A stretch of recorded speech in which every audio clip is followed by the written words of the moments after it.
A light rain pitter-pattered on the well-worn shingles that rested atop the tavern. Wind blew recently dry leaves around on the stones out front, while candlelight flickered through the mouths and eyes of the carved pumpkins that sat on the porch of this otherwise nondescript inn between small towns. The place was probably called the Swigging Swine or Rumfeld's Respite or some other alliterative phrase, but the name didn't matter. Neither did the location of the place, really. It wasn't the region or the tavern or the weather or the nearing festival of the hallowed that made this evening interesting. The only extraordinary happening on this particular evening was the yearly meeting of three extraordinary gentlemen taking place within the confines of the aforementioned tavern. Errol Durman, Jericho Muldrinker, and Reginald once met in an unassuming tavern much like this one several years ago in the prepubescence of their adventuring careers. The events that followed that inaugural meeting are arguably responsible for kickstarting the successful lives that each of these fellows enjoyed over the duration of their careers. You see, it was mere moments after that first time Durman, Jericho, and Reginald came together that they were transported to the cursed land of Barovia, and it was there in Barovia that they defeated a vampire lord named STRAHD von Zarovich. The vampire STRAHD had controlled his demiplane of Barovia for centuries, feeding on its citizens, pining after a forbidden love, and otherwise creating pain and suffering through myriad horrors. But all that ended after a long and dangerous adventure, the end of which saw STRAHD destroyed, and the new land of Barovia given a clean slate upon which to prosper. The saviors of Barovia left to pursue new adventures and collect new stories. Barovia would be fine without them. Or so they thought. As laughter bounced off the walls and stories filled hearts the way ale filled bellies, a new sound echoed from the darkened doorway of the tavern. The sounds of footsteps like suction cups slamming into bowls of gelatin preceded the somewhat glowing and soft-edged silhouette of someone or something as it entered the room. Behind the figure, a thick fog was blowing past the front of the tavern, illuminated by the fiery breath of festively carved pumpkins. The lights are low. You guys, it's a very rural bar. There are very few other people in this tavern. The three of you, it's as if the spotlights are on you. You're at a big oak table in the center of the room. It's round, much like this one. There are empty glasses of ale all over the table. You guys, like stacked up over the corner. Exactly. There's empty steins everywhere. Plates. There are bones, pork and chicken, beef bones, if you wish, are all over the table. You guys are just sharing stories and having a good time. And then Osmosis Jones, which remind me of Weaselton. Wesselton. It's definitely spelled Weaselton. Okay. Yeah. What are you? I'm a plasmoid. That's John. He's a plasmoid wizard. Oh yeah, that is spelled Weaselton. I put an arm around him. Oops. My bad. You don't need the hair. It's Weaselton. I like it. That's cool looking dude. There are immediate regrets. Let me do him again. It's all of it except I have a big blue wizard hat. That's kind of cool. Okay. Not a big blue wizard hat, but I have like a wizard hat. All right. Good follow through. But no face. No face. Okay. A thick, veiny. What's your if it makes it better, I can create a tell them face. that sure. What's your voice sound like? It's kind of like this. It's kind of it's kind of like monotone, kind of like skitterish, kind of like this. That's your normal voice. Yeah, That is that is kind of like that. Yeah, but it's kind of like this. But I mean, if that's what you sound like, go for it. Yeah, that's fine. You made the character. Okay. It'll be very hard to do that. So. It would be difficult to keep the correct volume that you kept to the microphone all the time. Okay. Oh my God, Carl. Okay, we are now beginning.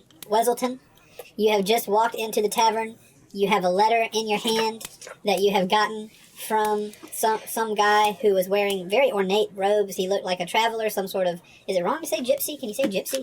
The traveling people. Okay. The traveler kind. Looked like some sort of transient guy who gave you this letter and gave you the opportunity for this adventure. And you're looking for people to go on this adventure. So imagine you walked into a room and you see these three guys sitting at the table. You introduce yourself, say hello, whatever. That conversation begins now. Hello, my name is Wesselton. I just got a letter from someone that is urgent and that they need help. I see that y'all are very experienced and... Oh, like that? I just kind of see all the bones and all that. Just very experienced, I see. Which could y'all, possibly help me on my adventures? Fellas, does this sound familiar to anyone else? I do have a letter if y'all want more details. Right. I grab the letter. Let's take a look. Do we know this fella? I've never met him. I am a new adventurer. It seems like a similar situation. I crack open the letter. It's all right, boy. Everybody's a new adventurer at some point. As you, like, you guys can talk for a little bit. I'm just gonna, like, skim the letter, but, like, three lines down, I'm just gonna, like, slam my hand on the table. Surely, it can't be what I think it is. What? It's quite bad. What do you... I show it to you, like, hold it up. I'm quite good old- experienced in combat. I'm a wizard, as y'all can see. I know Combat a lot. wizard. Yeah, I am a combat wizard. I specialize in near, close range and... You know, Wait. Just a second. What's your name? Hey, fellas, you realize what this means, right? I'm gonna, I give the letter to you now, just, like, throw it kind of at your plate. It seems like a simple job. I don't really know what Barovia is. I've never heard of it, but I am just it is deceivingly simple. You know, the ranged caster is not a role we ever filled in our party. No. That's fair, yeah. I mean, I try to fill the void when I can, but... Yeah, I've got magic arrows and stuff like that. It's Hey, sort of like a spell. You say that you got this commission, what a fella give you, to go and check out this situation in Barovia, right? yeah, that is what it... Yeah, I think that's what it said, yeah. Oh, Was it boy. in garish colours? Bright? Yeah. Like, Purple. aggressively bright colours. Yeah, Over the top, it is very, pudgy? I can really remember because it was kind Like of the like sheriff of That's just like Nottingham? rocking back and forth. Wait, here's your letter. that. Is this a yes?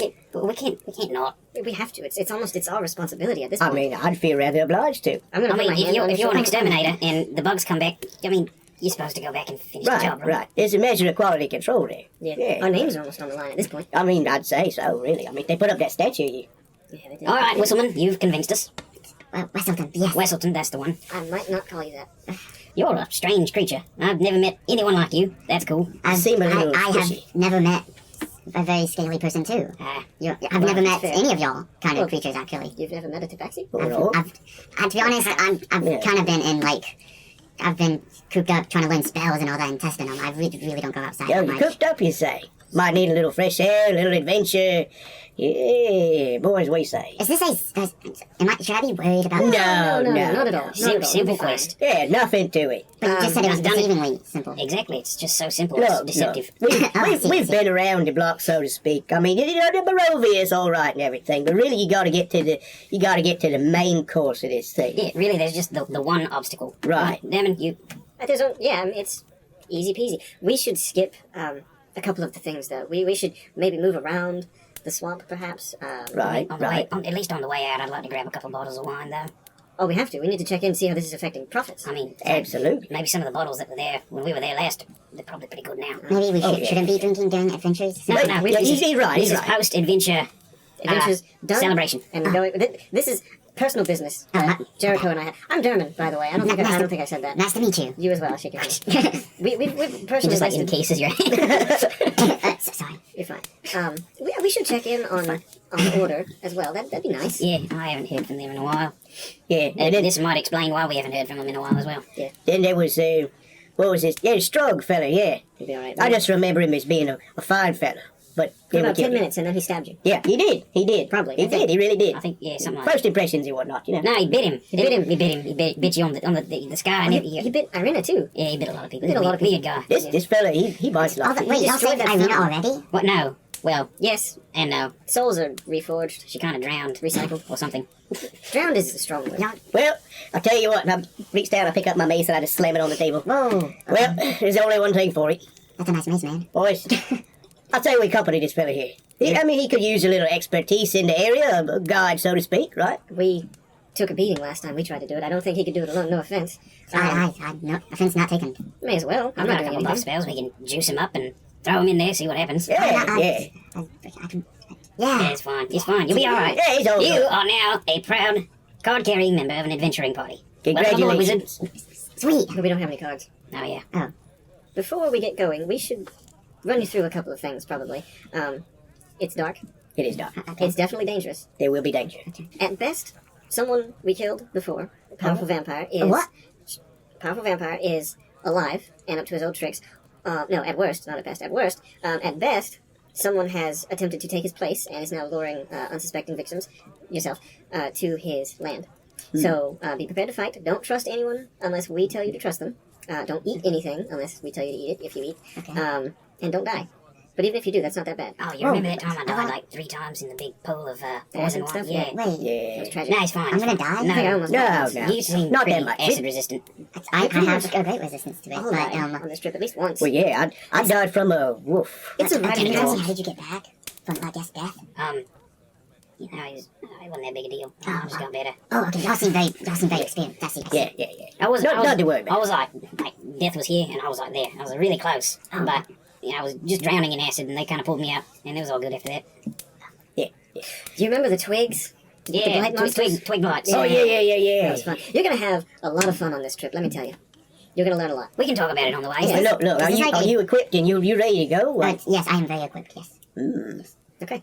I think that settles it. Yeah, he has like a big, huge backpack, because he's very equipped. Got a bunch of rocks in there. Like, what if I need these rocks? I am prepared for any, well, not, I won't say any, just I'm coil not very and coil prepared for a rope. vampire, but I've got a tent, I've got a bed, I've got... Hey, very important. Very important. A tent has stakes. See, I got food, I don't really eat that much, but I got food just in case. If It's I like a go into vampire killing house. Good. That's a good Yeah, idea for yeah. sure. I don't know that you'll have too much to worry about. I mean, he might just try to kill you. He's not going to make you an undead or anything, I don't think. So I think you're okay. No, I thought and if you killing come was back like as the an undead, we'll first kill you. time. That's Is it okay. not? No. There's much worse. Hey, you I don't don't. think you have any blood either. Yeah, you don't have a whole lot of blood. I don't do really you? take damage that much. I have to be really injured to feel it. I see. I just love the dynamic. I love the dynamic where it's like you don't have that much blood. You can be like looking in your pack, like I think I might have packed some. I wasn't very prepared for vampires. I don't have any blood. Oh no. No. It's nothing to it. We'll find some. Yeah. The boss is the pinnacle. Everything else kind of trickles from him. Once we remove him, it's all good. We're good. Everything's fine. I trust that y'all know this. Okay, I got this. I think. You'll be fine. You'll be great. yeah, we got this. No, you'll be I think- fine. It's all good. I'm ready to head out. Let's go. Let's do it. Wait, is there like... what are we illuminated by? Is like this whole place lit up, or is it just like Torchlight candles indoors Okay. and candles. I could have my halo active if you prefer. I was gonna use like the control flames to like extinguish the fire, and then I'm a gloom stalker, so I'd turn completely invisible to him. Hey, fellas, he's come back. He could come back again and again. What if this becomes an annual occurrence? We could just like stand outside the front gate. All right, Strahd, what is it this year? Pineapple or pine cone? You see, the first time this party came together, it was at the behest of a similar letter to the one that the plasmoid Weselton presented in the tavern. Similar is quite the wrong word, though, as the letter that beckoned German, Jericho, and Reginald to Strahd's terror-stricken demi-plane of Barovia was exactly the same, down to every jot and tittle. This could only mean one thing. Strahd had somehow returned not only to Barovia, but to his old tricks, or that some faithful follower had begun impersonating that loathsome life-stealing devil. As we have heard, this information was enough to move the 3 saviors of Barovia and their new gelatinous friend to action. After years of experience which brought scores of new techniques, spells, and powers, it would be child's play to send Strahd packing once more, and to help a younger adventurer get a vampire lord-shaped notch on his belt. With all this in mind, the 4 heroes stepped into the fog. The heavy, watery air soaked their clothes, as the wet cobblestones magically became a dirt path beneath their feet. Despite their confidence, they could feel it as soon as they had crossed the border into that wretched land. The joyful songs of nightbirds were replaced with the distant howls of hungry wolves, and the arrhythmic beat of swarming bat wings. Moments later, within the walls of Castle Ravenloft, a looming structure which overlooked all of Barovia and was home to the vampire devil himself, scratching footsteps could be heard ascending the stone steps of the absurdly large spiral staircase that led to the Lord of Barovia's chambers. The scratchy, clawing footsteps were accompanied by the heavy breathing of a small creature. It possessed the torso, neck, and head of a very short man, but the torso was held aloft by 2 thin bird legs, like those of a crane or some similar bird. He also wielded 2 arms of regular length for a man of his size, but they were scaly, green, and very reptilian. Illuminated by the flickering torches which hung in ornate iron gargoyles on the stone walls of the corridor leading to Strahd's quarters, this strange mongrel folk creature rapped on the door of his lord. Master! Master! Master, come quickly, please, Master! After a few moments, an exasperated groan emanated from the other side of the door. Then footsteps sounded, and finally a loud creak as the thick wooden door to Strahd's bedchamber flew open, quickly and somewhat frustratedly. Why do you disturb me at this hour, Ygritte? I have told you and your chef time and time again that it does not matter where the meat comes from. I want it rare. Now, if you'll excuse me, I was doing some brooding, and I felt very close to the sweet spot. I swear, you mongrel folk assured me that despite your animalian appendages, you possessed fully evolved human brains. My faith in that fact is daily eroded, Ygritte. Daily eroded. No, Master, this is not about your supper. There is a problem. A big problem. A problem? Well, this is almost refreshing. Do tell, out with it then. They're here, Master.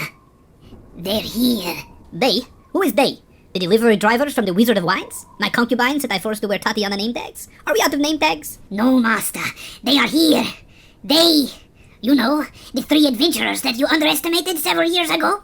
That came here and, Murdered you? Oh, here? In Barovia? Why?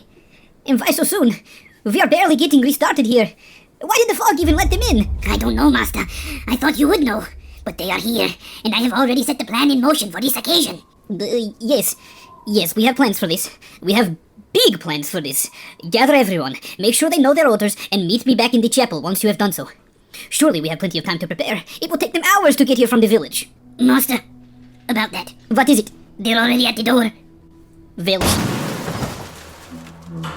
From below, the muffled sound of a large castle door being blown open could be heard, and a rumble of shifting stone could be felt.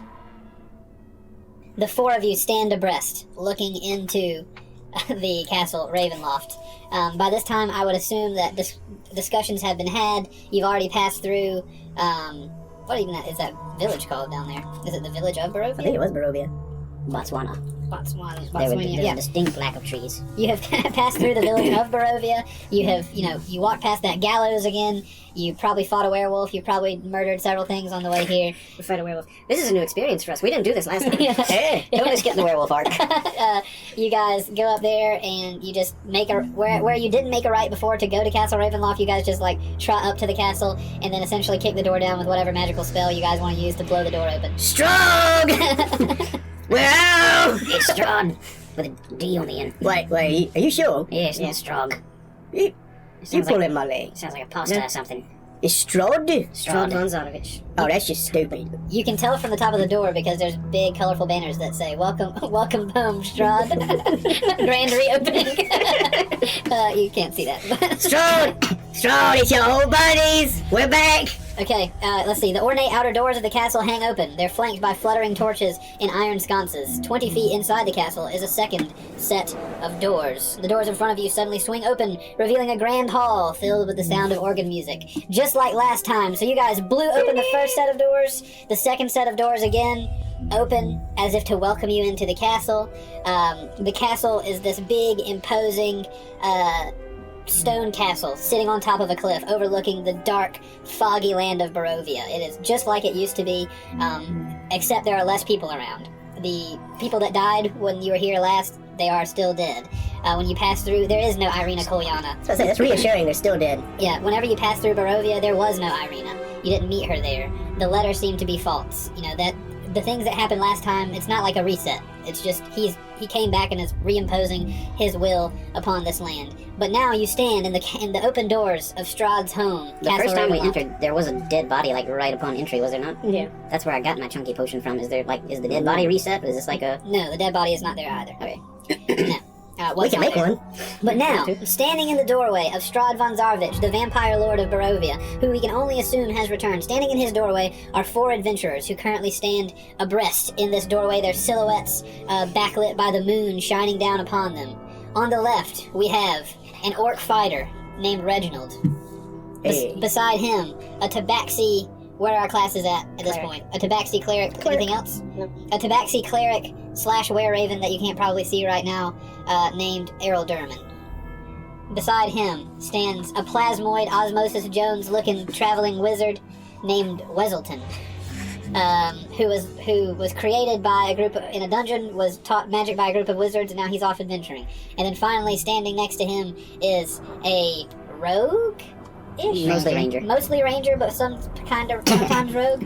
13 levels of ranger, 5 levels of rogue. Okay, Just the sprinkles on top of that cupcake. A ranger rogue crocodile shifter. Yeah. Looks like a person but with crocodilian features, heavy brow, scaly skin, and Sharp teeth. Right. So yeah, named Jericho Muldrinker. The four of you, I just want to make sure everybody knew what to picture and who they were looking at as you guys enter the castle. The vestibule has opened to you, and inside you can see through that room into another room that is dimly lit beyond you. You are free to do and go where you please. Hello? Your voice now goes back to you. It's good to be back. Is it though? They Yeah. opened the door for us, so they must be expecting you. I don't know. Hear the music. He's a bit of a drama queen. He's all right. He's all You right. think he's gonna do the thing in the dining room again? Oh, I hope so. That was nice. Yeah. Wait. I don't remember that. Wasn't there It was something like- mirrors? Oh, Oh, that that was was like a projection. feast or something. Yeah. Yeah. Yeah, he had to give the big speech and everything. Food got all nasty, but outside the nasty food, yeah. Sorry. The real horror of the Halloween special is what noises we can create. For the To get you to stop quietly. yeah, I was doing I that. realize that now. Short of putting up a giant sign like in a football game. All Stop. Give you a sign. right. Yeah. Okay. Sorry. Please continue. Yeah. You talked about the feast.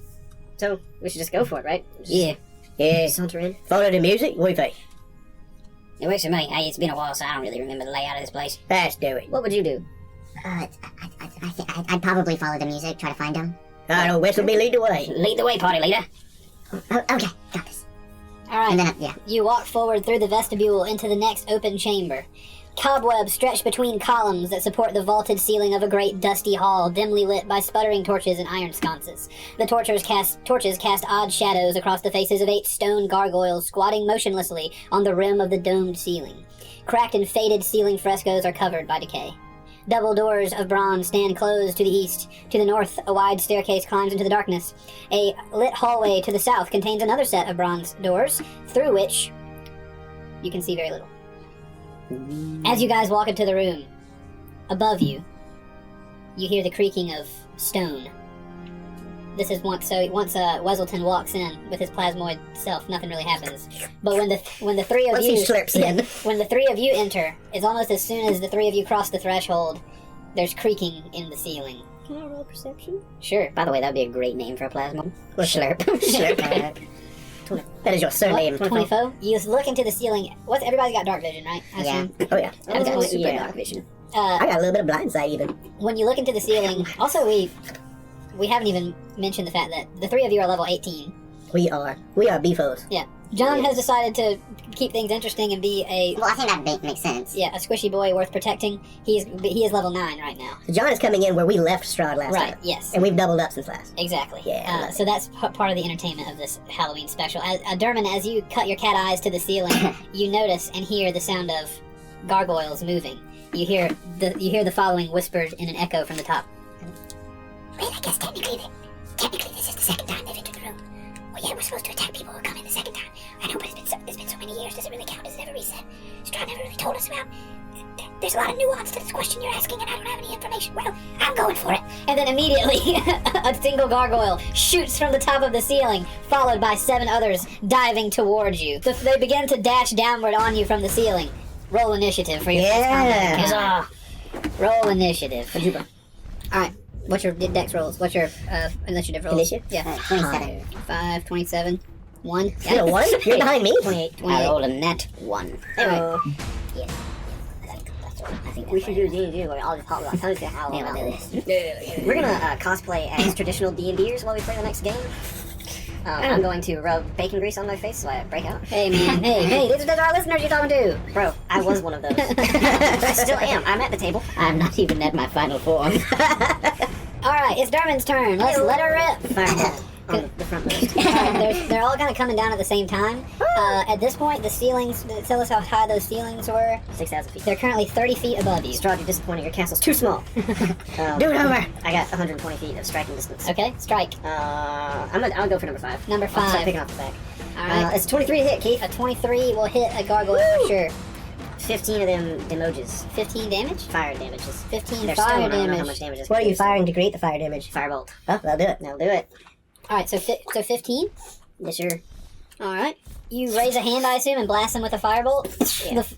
The firebolt collides with the front of the gargoyle, just illuminating the ceiling up there. The busted frescoes are now much more easy to see for a brief second, like a flash of lightning, but the light is orange, and the fire blasts around this gargoyle's face as he continues his descent, and it shakes him, but he's on his way to you. The only other thing I'm gonna do, because it's nothing I'm not doing. Never mind. Okay. I'm just gonna stand there and That prepare was myself. good. Alright. I raise my hands, ready to Okay. scritch. Ready to scritch. Alright, cool. It is now gargoyle number 1's turn. Bring it. Number 1 is coming down to go to Jericho. They have, I guess 30 feet of speed, I guess. You can give him 60, make it fun. They got 30. So they'll make it to you. He's gonna fly down towards you and try to do an attack upon you. He's gonna try to hit you with both of his claws. We're about to find out how balanced these encounters are. I mean, my armor class doesn't really change. So. 21 to hit. Oh, yeah, that'll hit. Ooh, yikes. These things are kind of beefy. Yeah, if I'm gonna try to defeat 18 difficulty creatures. 8 gonna be hurting. No, it's the same level as was before. Or, no, 12. You take 12 damage. I'm gonna use my reaction to take half that. Okay. What? You take 6 damage. Hey, boy. Nice. Look at that. But he's gonna try to hit you again. Oh, I should have saved it. This time he's gonna try to hit you with a 16. Meets it. Meets it, beats it, unfortunately. Dang, house rules. I think that's rules. That's rules. That's true. 12. House damage rules is to again. the player. You take another 12 damage. Shut up. I can take it. The gargoyle flies down to Jericho and swipes him twice. Whoosh-a-wah, whoosha-wah. And I'll stand there. Just stand there taking it. Next is gonna be How gargoyle. well lit is this room? It's pretty dark. Oh. There's no Is torches. it dark vision-y? Because I'm invisible. There are torches. No, there are torches lit. There's also my halo, so 20 feet of light. Yeah. Bright light and then dim light. You suck. Sorry. Also, my mace does the same thing. Also, Sunsword does the same thing. You keep it. It was a gift. Alright, number 2 is coming down From your here. grandpappy. Is gonna land on the floor. 2 and 3 are landing on the floor down here. Number 4 is also gonna come down here and land on the floor. Realizing that this one was only they had to come 30 feet straight down. I probably shouldn't have attacked you, but that one made it that far. Reginald, it is now your turn. Yeah, let's do Standing it. very close to several gargoyles. Who is closest upon me? Number 4 has dropped close to you. It's landed menacingly, staring you down. That's not true. Sorry, you're in the middle. Number 2 and number 3 are the closest to you currently. Sweet. They have dropped nearly 10 feet away. They are looking at you with their acidy teeth dripping with desire. So I'm gonna slam the front of my shield with my mace and I'm headed for number 2. All right, headed Yeah. for number 2. Let's get him. Get him. Get him. Mace of Disruption. Disrupt him. It's a 14 to hit. A 14 will not hit. But I do it again. All right. 30 to hit. A 30 will hit. Okay, I'm gonna do it What'd again. you roll? A -5 on that first one? I don't know, it's an 18 plus 2 on this one. Plus 12. It's a plus 12. All right, so you slam into this thing with a 30 to hit. And that is a whole 7 damage. Yikes. Yeah, not a whole bunch. But then I haul back and do it again. Okay, 19 to hit. that'll also hit. Yeah. 12 damage. All right. There you go. Sweet. I think that's all the attacks I have. What does the Mace of Disruption do? It disrupts. When you hit a fiend or undead. I don't think that's either one. Nope.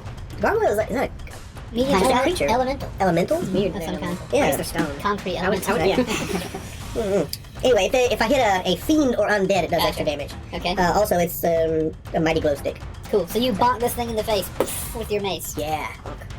It hurts. It. So I whiffed on one, but I got 2 hits in. So I'd like to see if I can get one of those hits like on the wingish area. Okay? You Yeah. bonk it hard on the wing. But yeah, first one to the head. Boom, then you come back down and slam the next one down on the wing, sending cracks all the way through. Wang bunker. Hold on. Hold on, I said Wayne. wing. Hold on, the old Wayne bunker. Alright, the next group of goblins please. are gonna land on the ground. Surrounding you all. Then Just afraid. it is Oh, you should be. it's Weselton's You turn. skipped his turn. It was Weselton's turn after your turn. I'm bad. Yeah, I was really surprised they got first before. Yeah. It's your turn. It's okay. I'm gonna try to back up towards like just that square, Uh-huh. and then I'm gonna shoot a fireball Get in the at. middle. Firebolt or fireball? Fireball. Okay. Okay, good. Yeah, fireball. Just sends the 4 of you flying backwards out of the door. I guess I'll hit numero 7. Numero 7 sounds good. The one that you moved away from. Ooh. Well, a 12 work. A 12 will not hit. Then I'm gonna just sit there then. Alright. You back With up style. and yeet a firebolt towards number 7, but just as it lands, it passes directly underneath his little giblets, and he gets a singe on his short gargoyle hairs. He yelps, "Hey!" Next, it is Jericho's turn. Soon it will be Weselton's turn again because I messed up, but Nice. right now it's Jericho's turn. How big are these blocks? 5. We're gonna do 5 feet. 5? Okay, Yeah. cool. So that's me, the green one, right? You're the ranger. You're right. The one that you just got attacked by the number 1. Okay, so that's... Alright, I'm gonna go up 15 feet, which is a third of my movement speed. You're gonna go up past it. I'm gonna go up and right diagonally. Okay. Like straight up above number 8. Right Like, here? down. Like I'm gonna be like right up on him. Okay. There you go. Right there's fine. Okay. And I'm gonna cast Conjure Barrage. As you leave, Yeah, he can swing dingy at me. he rolls a 19 to swing dingy on you. Yeah, it hits.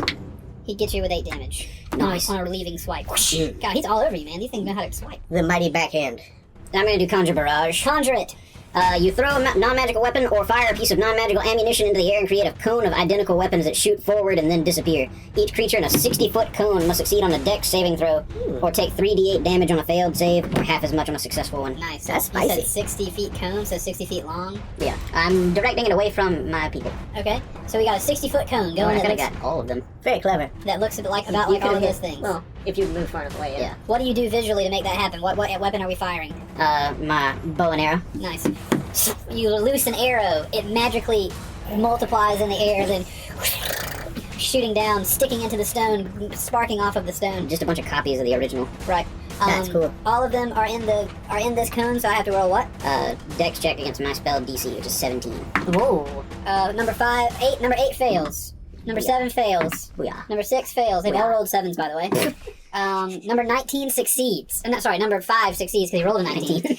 Well, 5's farthest away, too. So 8, 7, 6 are all going to take how much damage? 3d8. These are like magical arrows now, Yes, sir. if you ask me. That is 13 damage. 13 damage to 8, 7, and 6.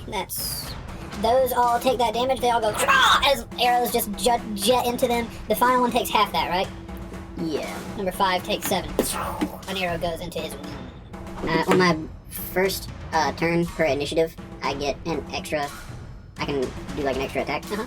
So I'm gonna do that.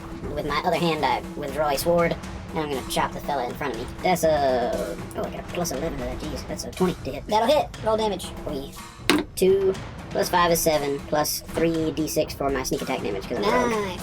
So that's 7 plus 6, 13, 15, 21. 21 damage. Yeah. Very nice. All right. So that one, you take your sword out and jam it through one of the wings of this gargoyle, effectively removing the wing. The wing clatters to the ground, and the pieces of concrete that held it together just rattle apart, no longer remaining held together by the magicals that held it together. But the gargoyle remains standing, ready to attack you. Derman, Yes? it is now your turn, King.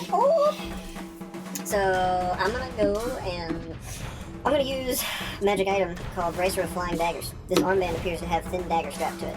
Okay. As an action, you can pull up to 2 magic daggers from the bracer and immediately hurl them, making a ranged attack with each dagger. The dagger vanishes if you don't hurl it right away, and the daggers disappear right if they hit or miss. The bracer never runs out of daggers. Is this a thing you had, or is this a thing you got? It's the thing I got In the meantime. in the interim. So I'm gonna hit number 4 and 5 with big arrows. Okay. Also, yeah, now would be the time if you guys want to make up some really powerful magic items that you have. Go ahead. There's a sword of Zerial. I thought about getting it, but I was like, nah. Too much. Too much. I'm good, but I will have it known that since our first adventure, I always keep a log of meat in my pack. Meat log. It seems to have brought us luck. You have... I had like a giant, like dried salami kind of Yeah, thing. no, I remember. Yeah, We had the 10 armor full of meat. yeah. I remember that. Yeah, I from remember this that. very moment. I forgot what happened to him, but he died. His He arms kept got getting crushed. Yeah, Yeah, he held open the thing for us. Oh, He yeah. held the door. but he made it all the way to Strahd. I'm pretty He sure. did. Because Strahd was shooting fireballs at him, and it smelled like cooking meat. He said it smelled like a barbecue. Yeah. Like a bunch of smoked sausages or something. I love it. And like flaming grease was like popping out of his joints and stuff. So how do Extra you mobility. do... Roll Read each dagger. Okay, yeah, so it's each dagger. Okay, so 18 to hit number 4. Out hit. Okay. Crit fail to hit number 5, so number 4 is going to take damage. Okay. That's going to be 20 damage All right. for my boy. No, wait, no, I'm sorry, hang on. Like 18 damage. 18. Yeah. Call it 20. You hurl a magical dagger. Super cool item, by the way. You just like bring a dagger up and throw it. That very does much resonate with me. I love a good thrown primitive weapon. Yeah. The dagger just sinks directly into the face of this gargoyle, and it disappears afterwards, but not before the damage has been done. Chunks of him chunk off. The gargoyle disappears? The dagger disappears. The dagger disappears. Okay. I'm about to say, hey, that's one good dagger. What else you got, Dermot? Anything?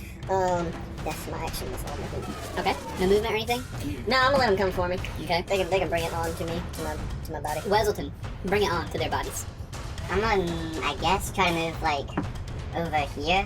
1, 2, 3, 4, 5. Yeah, you can do that. Yeah, right there. You can try to sprint between these two. Yeah, kind of like, once I get, like, there, I don't move, I guess. Right here. Yeah. Okay. You sprint over there. And then I do Thunder Wave. All right. A wave of thunderous force sweeps out from you. Each creature in a 15 cube originating from you must take a Constitution saving throw. Okay. On a failed save, the creature takes 2d6 thunder damage and is pushed 10 feet away from you. On a successful save, the creature takes half damage and as much damage and isn't pushed. In additional unsecured objects that are completely within the area of the effects are automatically pushed 10 feet away from you by the spell's effect. The spell's emits of thunderous boom are audible at 300 feet. Okay, so you do a big kaboom thunder wave. I can just see going myself out like little tiny, just like hands like clap and then boom. Like it's kind of like a lag, like boom. I like the picture of a plasmoid clapping, like you swing your hands out and then a bunch of juice goes towards it. You just have these big mitten hands that clap together.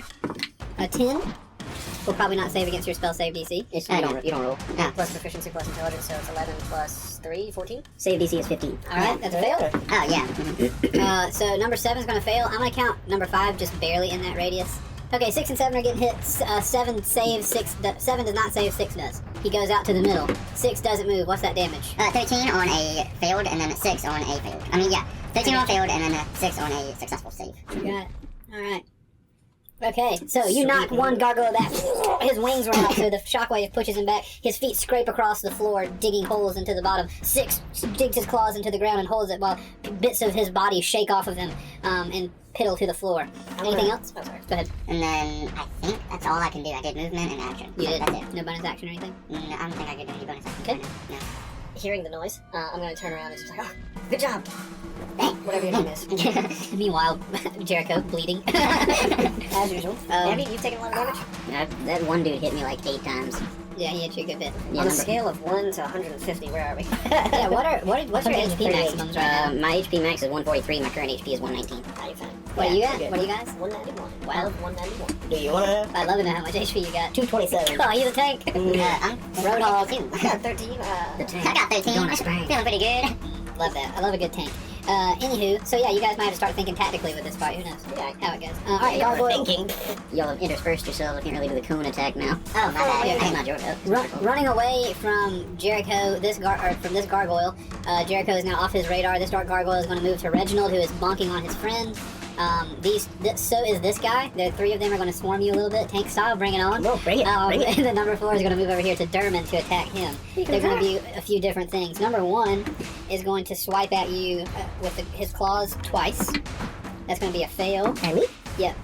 18 to hit. Negative, sir. You pull up your shield and whoosh, whoosh, 2 slices of his claws against your shield echo throughout the room. Yeah. Number 2, on the other hand, is going to hit you guys with an acid spray. An aphid spray. The gargoyle spews acid in a 20-foot cone. Each creature in that cone must make a DC 17 dexterity saving throw. So make me a saving throw, please. Okay. Dexterity? Uh-huh. 21. 21. Excellent. Yeah. So, let's see, acid on a fail save, and you can use your bonus action. Oh, so you don't take any damage. Sweet. Um, Shield comes in the clinch. You know what? For this block, these gargoyles are not smart. You put your shield up.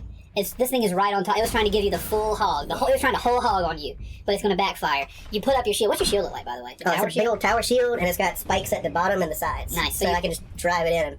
You bring up that tower shield, and just in time as this thing breathes acid, just splurting it all over the shield. Well, what happens with that? It hits the shield and then bounces back onto the gargoyle standing there. They're going to try to miss some of the splashes coming down here. They're going to roll saves. Nice. Oh, shoot. They I like both it. fail. I like it. The both 2, 1, and 3 fail their saving throws, but hold on, damage? Uh-oh. Nah, doesn't hurt them. They're now covered in acid, and they look around like, oh, and they're okay. Jerry, why'd you do that? Yeah, I like it. So no damage for me. No damage, but you're not done yet. Number 3 is going to try to move in to bite you. So I see that they are immune to poison? Yes, Okay. you guys are witnessing they're acid. immune to Well, poison. acid. Acid. Oh yeah, acid and poison aren't the same thing. They're just both green in my head. Yeah. Hold up, let's roll some damage on those jabronis. Let's go back, let's recalculate. Acid rains down on these stone gargoyles and they begin to sizzle in pain. Yeah! Why does every enchanted weapon produce light? Are there no, like, darkness weapons? Oh, they're Sure they are. evil, and they're usually sentient and cursed. I'd like to not be invisible. If there was, like, a blade that You just emitted give shadows. +3, whatever. That's a lot of dice you're rolling over there. Yeah. Gargoyles Right. 1 and 3 take 27 damage. Whee! Glad that wasn't at me. Collectively or each? Each. Yeah, that acid breath is pretty nasty. It's a 5 out of 6 recharge for this too, so he recharges. You may roll again. He looks around like, sorry guys, and then he begins to create more acid in his And body. then just a massive loogie. Yeah. Number 3 is gonna try to bite you, Josh. He rolls a 26. That will hit. Yeah. He reaches in behind your shield quickly as you block the acid. He's covered in acid now, and he takes a bite out of your shoulder. I was using that shoulder. You're gonna take 9 damage from. Nope, that's not true. You're gonna take 13 damage from that, and now roll a Constitution saving throw. Constitution saving throw. 27 to it? Mm-hmm. Okay. He is not successful at trying to poison you with his bite, but he does take a hunk out of your shoulder. Ah. Then That'll work. number 4 is coming at you with the claws. Bring it on, Dermot. Excuse me. First one's probably going to miss. I believe that's an 11. That does miss. Second one is going to probably hit with a 25. Keith, I hate to break it to you, but that is a hit. that is probably a hit. You're going to get beefed up a little bit. 10, 17. You're going to take 21 damage. All right, that's all for their turn. Reginald, it is now your turn. You're surrounded by gargoyles. What will you do? I'm a fighter. I'm gonna swing my big old honking mace right in his forehead. Okay. I'm going for number 2. Alright, bonk him good. 29 to hit. 29 will definitely hit. Alright, I'm gonna see if I can go for 2 and then 1 and 3. I got 3 hits. Does that count for your crit thing you learned about? It was 18, 19, or 20. That's 17. Okay, gotcha. So yeah. So you're trying to bonk number 2. Number 2 got it. Number 1 was a 19. Also will hit. Alright. And number 3 was a 22.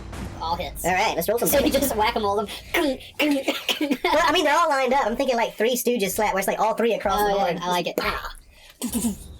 So, Concrete and bits of stone just shoot off everywhere as you bang these guys in the heads. alright, 1 gets a 7. 7 damage. 1 gets a 10. 1 gets a 10. Okay, and then the one you said has 7. Yeah. 7, 10, and 10. All right, Your choice. Chef's choice. I got them. So these are definitely the worst looking gargoyles that are around. These are missing chunks. These are moving a little bit slower. They are not feeling too terribly great about their lives right now. Anything else you'll do with your turn? That's it. I mean, I've got these 2 acid cutters, fellas. One of them just tried to bite my shoulder. Yep. So, is that all you got? Wow. Perfect. Right across all 3 of them. Perfect. Okay, now it's going to be 5, 6, 7, and 8's turn. At this moment, number 5 is moving to Derman as well. Number 6 is coming over here to Gooey Boy. Ooh. And 7 and 8 are moving their way over here. We all make a friend over here at the minute. Number 5 is going to try to hit you with those claws again. Z-Boyd.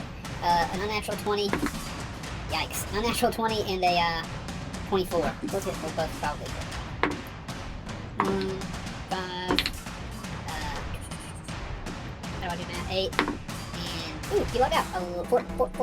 15 damage. You lucked out. 15 damage. You get swiped twice, it claws you as you have 2 gargoyles on you. Number 6 is coming over here to Plasmoid. He says, "What are you?" What is it? Nope. I mean, You're wrong one. here. What does it look like? He says, "I don't know." Vomits acid at you.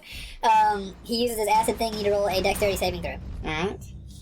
Wait, you are immune to acids, are you not? I'm resistant to it, That's good actually. news. Is your cool wizard hat resistant? No. No. Oh, I have advantage. Holy cow, let's go. On this?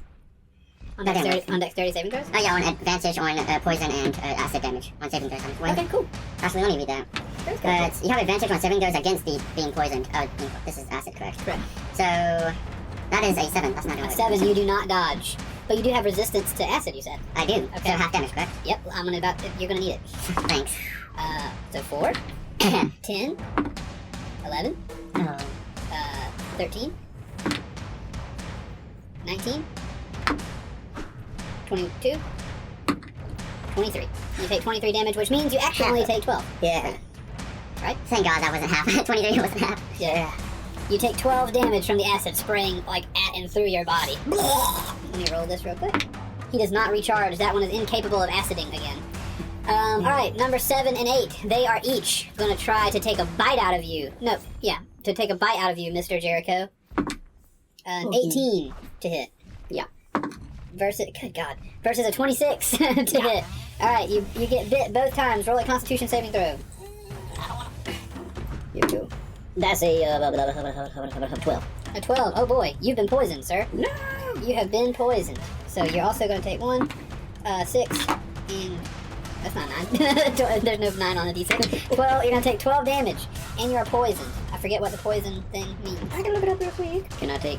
Wait, how much damage was the most damage from one of them? Oh shoot, you did get hit with both bites, didn't you? Yeah. Sorry. Okay, so it's 12 from one? Yeah. Alright. 16 damage from the other one? I'm gonna half that one. Okay.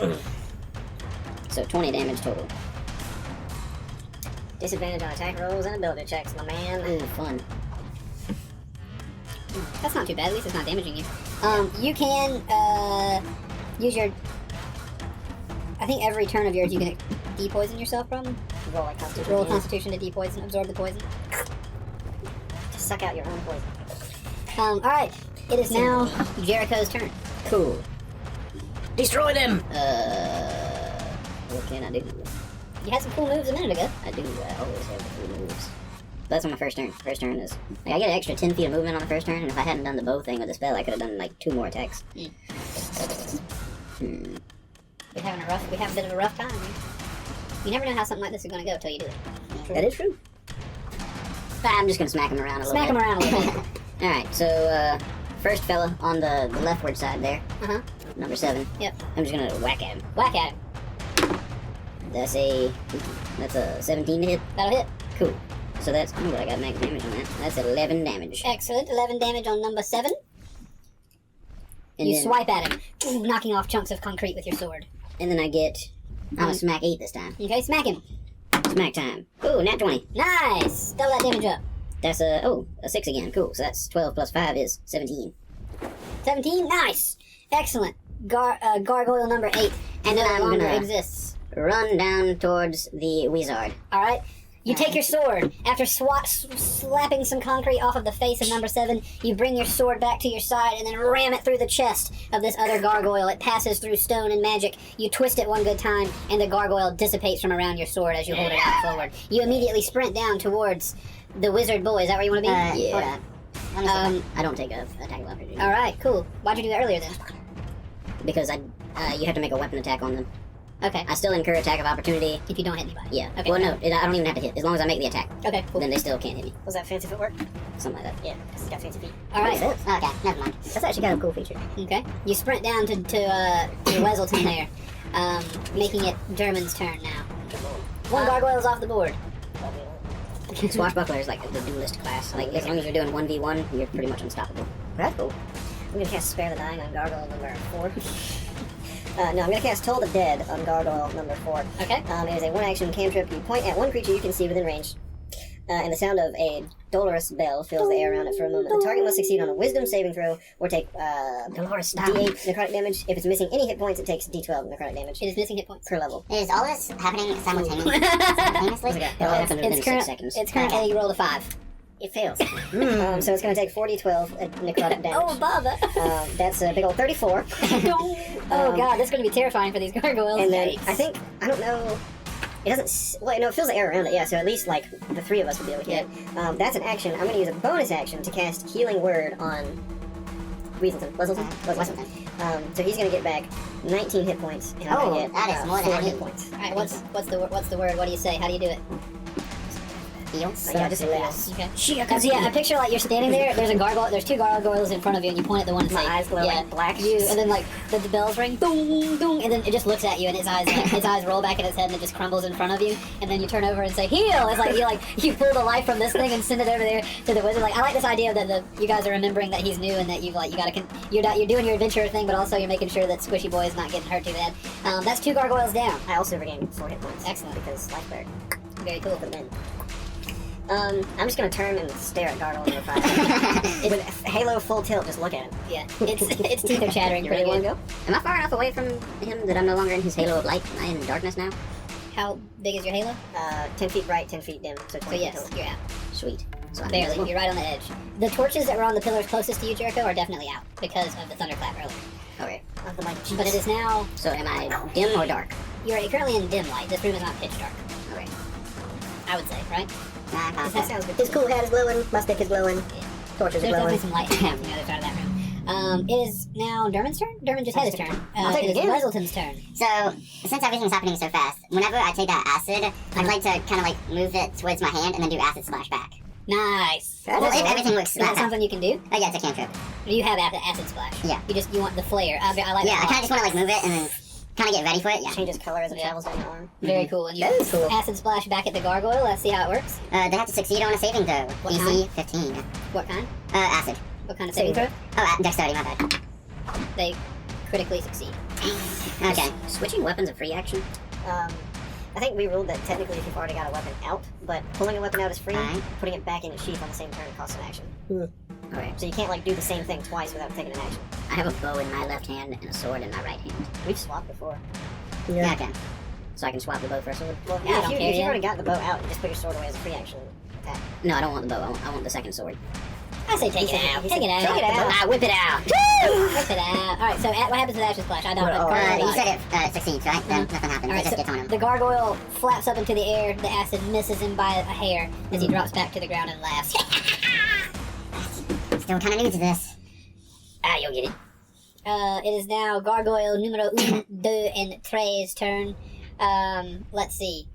Number 1 says, don't worry, I'll get him this time, and he acid breaths you. He vomits acid upon you. So roll a dexterity saving throw for me, please. Dexterity saving throw. That's Crit success. Crit success, amazing. All right, so you again +1. Plus 3. Again, you throw your shield up. The acid shoots up into the air. This time, spraying on number 2, who rolls a dexterity saving throw. Who crit fails. Oh God! The saving throw. These guys are their own worst enemies. They are 4, 9, 14, woo, 20. God dang, 25. Woo! 29. Woo! Oh, 35. I'm pretty glad I didn't get hit. 35 damage on this thing. And the acid, 35 damage lands on number 2, which is enough to just melt him where he stands. Yeah. Number 2, because you blocked it in that way, number 2 just gets acid shot on him. Like it hits your shield and just like shoots off very hard directly onto the head of this gargoyle, and it just dissolves down. It's like, oh, no, says gargoyle number 1. He attempts to recharge his acid breath. He is successful. Number 3 is then going to clank his teeth together again and try to bite you. This guy has a real problem with biting. He rolls a 26 to bite you. Oh yeah. Roll a Constitution saving throw. 17. You succeed. Hey! You succeed. You are not poisoned, but you do take the piercing damage. Oops. That was 3, 9, 12 piercing damage. Same thing as last He time. bites another hunk out of the back of your shoulder. It's always after the one shoulder. It's Reginald's turn. Alright, I want to turn around and smack number 3 upside his head Okay, with a 27. that'll work. Yeah. Except I'm gonna do it again because I don't like him biting me like Why don't that. you roll damage first? No, that close? You might. 8. Okay, 8 damage is not going to kill him. I'm gonna do it again. 16. What are you rolling to get 8 damage on this mace at level 18? It was plus 6, so it was a. Wait, what'd you It was roll? a 2 plus 6. Okay, alright, that Actually- makes sense, I guess. Actually, no. Did I do it? That's damage. That's attack. Oh, it's been a plus 12, so yeah. I was about to say, it seemed like 8 damage for your mace if it hits is a little bit low at level 18. Oh, damage is plus 6. Damage is plus 6. Gotcha. So I guess it wasn't 8 if you rolled a 2. Yeah. So you slam him one good time. Number 3, 8 is not enough to take him out, but it's enough to knock a wing off of him. Okay, I got one more swing. Swing at him. This is your second swing, right? First. One swing for 8 damage so far. One swing hit. We're doing 2 swing now. That's a 2. No, 14. But 14 will not hit, But on a 2 swing. a 19. A third swing will hit. Yeah. With a 9. That'll do. So you bonk him twice on the head. The second time the mace enters his mouth, crushing his teeth all the way back, That was knocking the top of his head off. Yeah. The gargoyle falls in pieces on the floor. No biting! Swiper, no biting. That means it's now Gargoyle 5, 6, and 7's turn. Number 5 is coming at you, Durman, and it's going to try to hit you with some acid breath. I guess I'll try to. Roll a dex save. Roll dex save. Got a 13. You don't save. I don't save. Unfortunately, you're going to take a lot of damage here from acid, unless you have something to negate it. Alright. 1, 2, 4. There we go, that's a 10. So far, so good. 11, no, 12, 15, 20. You take 20 acid damage. Juicy. Disgusting. The acid is dripping off of you as it burns your skin as the gargoyle laughs. It's going to try to recharge its acid breath. You'll pay for that. It is unsuccessful. It shivers. Number 6, turning towards Jericho, who has just arrived, is going to... Actually, no, turning towards the little goblin, little juicy boy who tried to take him out. He's going to try to reach and claw a piece of your face off wherever your face might be. So he's going to roll a 17 to do that. Oh! Sweet. So, I have an AC of 16, but Tactical Wits lets me use my interaction to gain a +2 to my AC, so that almost hits. All right, very cool. So it's about to hit, and then you raise up. You're holding a sword and shield or something. You raise up your shield and bonk his hand away. But he's gonna try one more time. Please don't. This time he rolls an unnatural 20 to hit you. Ooh, that will hit. That means you're gonna take 4, 7, 11 damage from the claw, swiping at your weirdly not physical body. Some of your goop lands on the floor. No, that's nasty. It is now number 7's Jericho turn. just looks down at it. Sorry. Police that. Number 7. 7 is lonely. Number 7 is going to fly into the air Huh. and use its acid breath. Yeah. On all 3 of you, hoping that it could at least take the 2 bad guys out. Even his buddy? Even his buddy. He's just going high. He's going to drop the acid from on high. Hoping that his buddy's going to get out of the way. Everybody roll dexterity saving throws. Gargoyles in D&D are weird. Yeah. I've taken some liberties in the last few moments. It's all good. They didn't originally 13. 13. No, Dex save. 21. 21. Jericho, you save. You take no damage. You do not save. You will take Any damage. poison? Yeah. So, disadvantage. Oh, yeah. Poison. 11. Oh, so you don't save. Unfortunate. None of you save. Wait, poison, correct? acid. Okay, yeah, that's something. None of you save, but you do take half damage. I do. 4, 10, No. 13, 18, 23, nice, 29, 31 damage. Half of that being, we'll call, what, 16? Yeah. So that's a lot of acid damage. It is enough acid damage to completely melt number 6. So I take 31? You do take 31 damage, unfortunately. Nice. Did you beef these things up? No, I beefed How- them. I beefed them How in the down. world was a level 8 supposed to... Like, this would kill a level 8 in one hit. STRAHD is supposed to be a very difficult campaign. Yeah, true. Yeah, this was only if you came back in this room. I mean, you could always run away from them if you're. They're not supposed to. They're probably not follow you out of the room. Anyway, yeah, you take a lot of damage, and that gargoyle melts. He says, "Ow!" Worth it, I guess. Let's see. That makes it Jericho's turn. What you gonna do? Hey, I guess I'm gonna use a spell. I have a lightning arrow, but it does like a 10-foot area of effect damage. No, it's sort of more than 10 feet above you. It's 20 feet above you. Oh, nice. How convenient. No, I didn't fly just 10 feet. It's not very high. That's true. That's pretty high. Shut up. Okay, I'm gonna attack it with a lightning arrow then. Okay.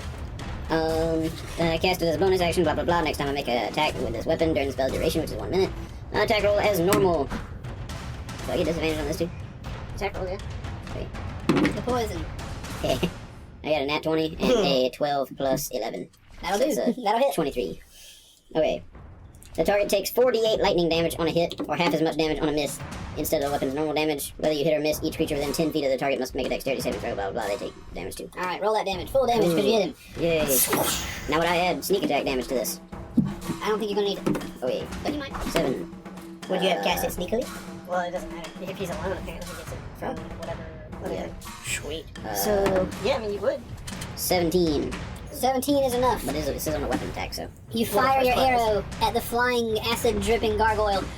The arrow flies, colliding directly with underneath one of its armpits. It goes in, and then whoosh, lightning damage courses through it, and then it brittles to the ground, falling in little pieces. The gargoyle has been deadened. And I guess I'm a fire another arrow. That's my attack action. I can still do an extra attack. Okay? I'm a fire one at Josh's gargoyle. Okay, fire it. That's not alright. That was low enough. That was a 15. That will not hit. Okay, yeah. You fire your arrow, and it sails just between the two of them. An arrow flies by your face, Reginald.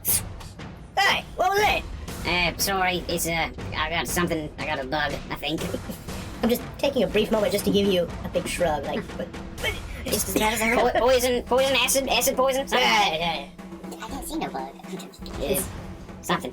Dermon's turn now. Ramon, I'm gonna go to that blue line a little Okay. bit. Backing on up. Back on up. You didn't say that, boy. And in doing so, I'm Number going 5 to is going to cast swipe at you as you Yes, go away, yes. though. You fail, crit fail. 21 and a 29 to hit. With what? My daggers. Nice, you Number throw. 5. 2 daggers, both of them hit. 14 and 19. 14 to 19, that's going to be enough to lock him down. You throw one dagger, it hits him right between the legs. Did you try that? Right in his crotcheroony. Oof. Is that on your purpose? You did it on purpose? You send one to his crotch. As soon as he looks down, another, another dagger. Honestly, I made the same sound. If someone threw a knife and it stabbed through my genitals, I would definitely go. It's like Tim Allen and Scooby-Doo. Yeah, that's exactly what I was saying. As soon as he looks down, the top of his gargoyle head visible, another knife flies through, severing his brainstem if it's in there. It crumbles to the ground. I feel bad for the guy at this A little point. bit. Wait, do I have to like make a Constitution? Yeah, that's cool. It snaps to it. Oh yeah, you have to make a Constitution saving throw to depoison Like I have to physically. as an action. That's. I mean, I can do it. Because I like you enough to do it. I have lesser restoration. Wasn't I figure that out? There- But it still takes an action, so it doesn't matter. The floor is littered with gargoyle parts. It is now. What else are you I got doing? Anything? You do anything? No. Okay. It's Weselton's turn now. I'm gonna shoot a 5 at that Nulo 1. All right, you step to the side, put up your jiggly hand. Fire from your heart. I shoot with this one. 11. Fire from your heart passes through your arm and sails directly into the pillar next to the gargoyle. That's alright, buddy. You'll get it next time. The silhouette of the gargoyle is illuminated even more brightly by a flash of sparks behind it for Reginald. It is now. What else? You going to do anything? Can't do anything else. It is now Gargoyle number 1's turn. Gargoyle number 1 is going to do its best to go out with a bang. It's going to try to bite you real hard, Reggie. Rolled a 19 to bite you. Negative, sir. A 19 will not help you. It goes in with your teeth, with its teeth. With my teeth? With his teeth. His teeth. It chomps down on the end of your shield, allowing you advantage on your next attack. Ooh, I got advantage? Yeah, sure. Let's finish it. Oh, this one attack. 25 to hit. 25 to hit. You bonk him a good time. 8 damage. 8 damage hurts him, but he's not dead. His face cracks. Alright. 19 to hit. 19 hits. And 19 to hit. 19 hits again. So 10 damage and 10 damage. You go back to swing the third time, but by that point, after 2 big slams to the face, his head crumples off the end of your shield. Yeah. And you are now alone in the silence as gravel and concrete pitters to the floor where there used to be 8 gargoyles. You have succeeded. Yay! That was a nice warm-up. That was pretty fun. Yay! Everybody's still alive. I think I'm gonna be out of practice. I'm a little banged up. I don't know how anyone could survive that. Nah, we all survived. We did it pretty well. Yeah. How are you looking there, young I lost a piece. I lost some. Hey, can you like put that back on? Is it gone? It dissolves. It's kind of like your blood. It'll just regenerate over time. Alright, that makes sense. You look like you took some wear. How you feeling? Scale of 1 to 52. I feel fine now. That one hit, I did feel further. I think I feel fine. Didn't you took like 17? He's a half. Yeah, Okay. Hey, tell you what, I'm rummaging in my packer. I hand you a potion of superior healing. I think I got one too. Hey, wrap your lip around that. See if that don't make you feel better. Alright. I'm gonna just put it in my head and then it just goes down. 4, 29. Nice. Dang. That's why it's superior healing. I'm gonna walk over to Jericho. How are you feeling, Molly? You feeling alright? Yeah, I'm probably feeling about 2/5 of what I normally feel like. I got a potion though. Don't worry about it. Save your wizardry for somebody else. Alright, fine. I appreciate it though. What about you? How you feeling? You. Oh, I'm just now Oh, loosened up. Let's go find some more. Wait, fake. Sounds good to me. I'm gonna heal myself if no one else objects. No, you go right ahead. You do it right ahead. What was it, 52? No, that's not right. The other way. I did 52 damage. That's not what I want. 8d4 plus 8. That's a lot. Reverse. I'm gonna use one of my channel divinity features. Ooh. 8d4. My bad. Where is it? Not that. It's right here. Preserve life. So you choose any creatures within 30 feet of you, divide hit points among them, blah, blah, blah, blah, blah. 5 times your cleric level. So I got 90 points. I used 52. Sweet. Do you need some? I can use like a squeeze of it. Because I've got, that's 25. Yeah. I can use a little bit. I'll do it. Take 25 of my points. Ooh, nice. Is that 77? I'm back. Feeling spry, boys. 17 plus 8, 25. I'm gonna shoot 13 your way. Do it. So 25 plus 13 is 38. You're still pretty low, aren't you? Yeah, but I should be fine. I got the heals, bro. Just finished a gargoyle fight, headed for STRAHD von Zarvich. I should be fine. With half of my health. Can we do this? STRAHD was actually easier than the gargoyles. If I do recall, I guess believe we focusing on one dispatched him enemy with is the- easier than several other little enemies. Yeah, if I could get a little bit of shade, I'd be doing a lot better. I cannot do that for you. I know, everybody seems to. Fine, Everybody wants to make light, make everybody happy and shiny and make light of the situation. Yeah, it's funny. I'm gonna You got a give big you- old glowing sword, don't you? I'm using a mace right now. It's also glowing, is it not? It is. None of my things, well, 5 volts glowed. Yeah, it's alright. I'm gonna give you one of the potions of superior healing.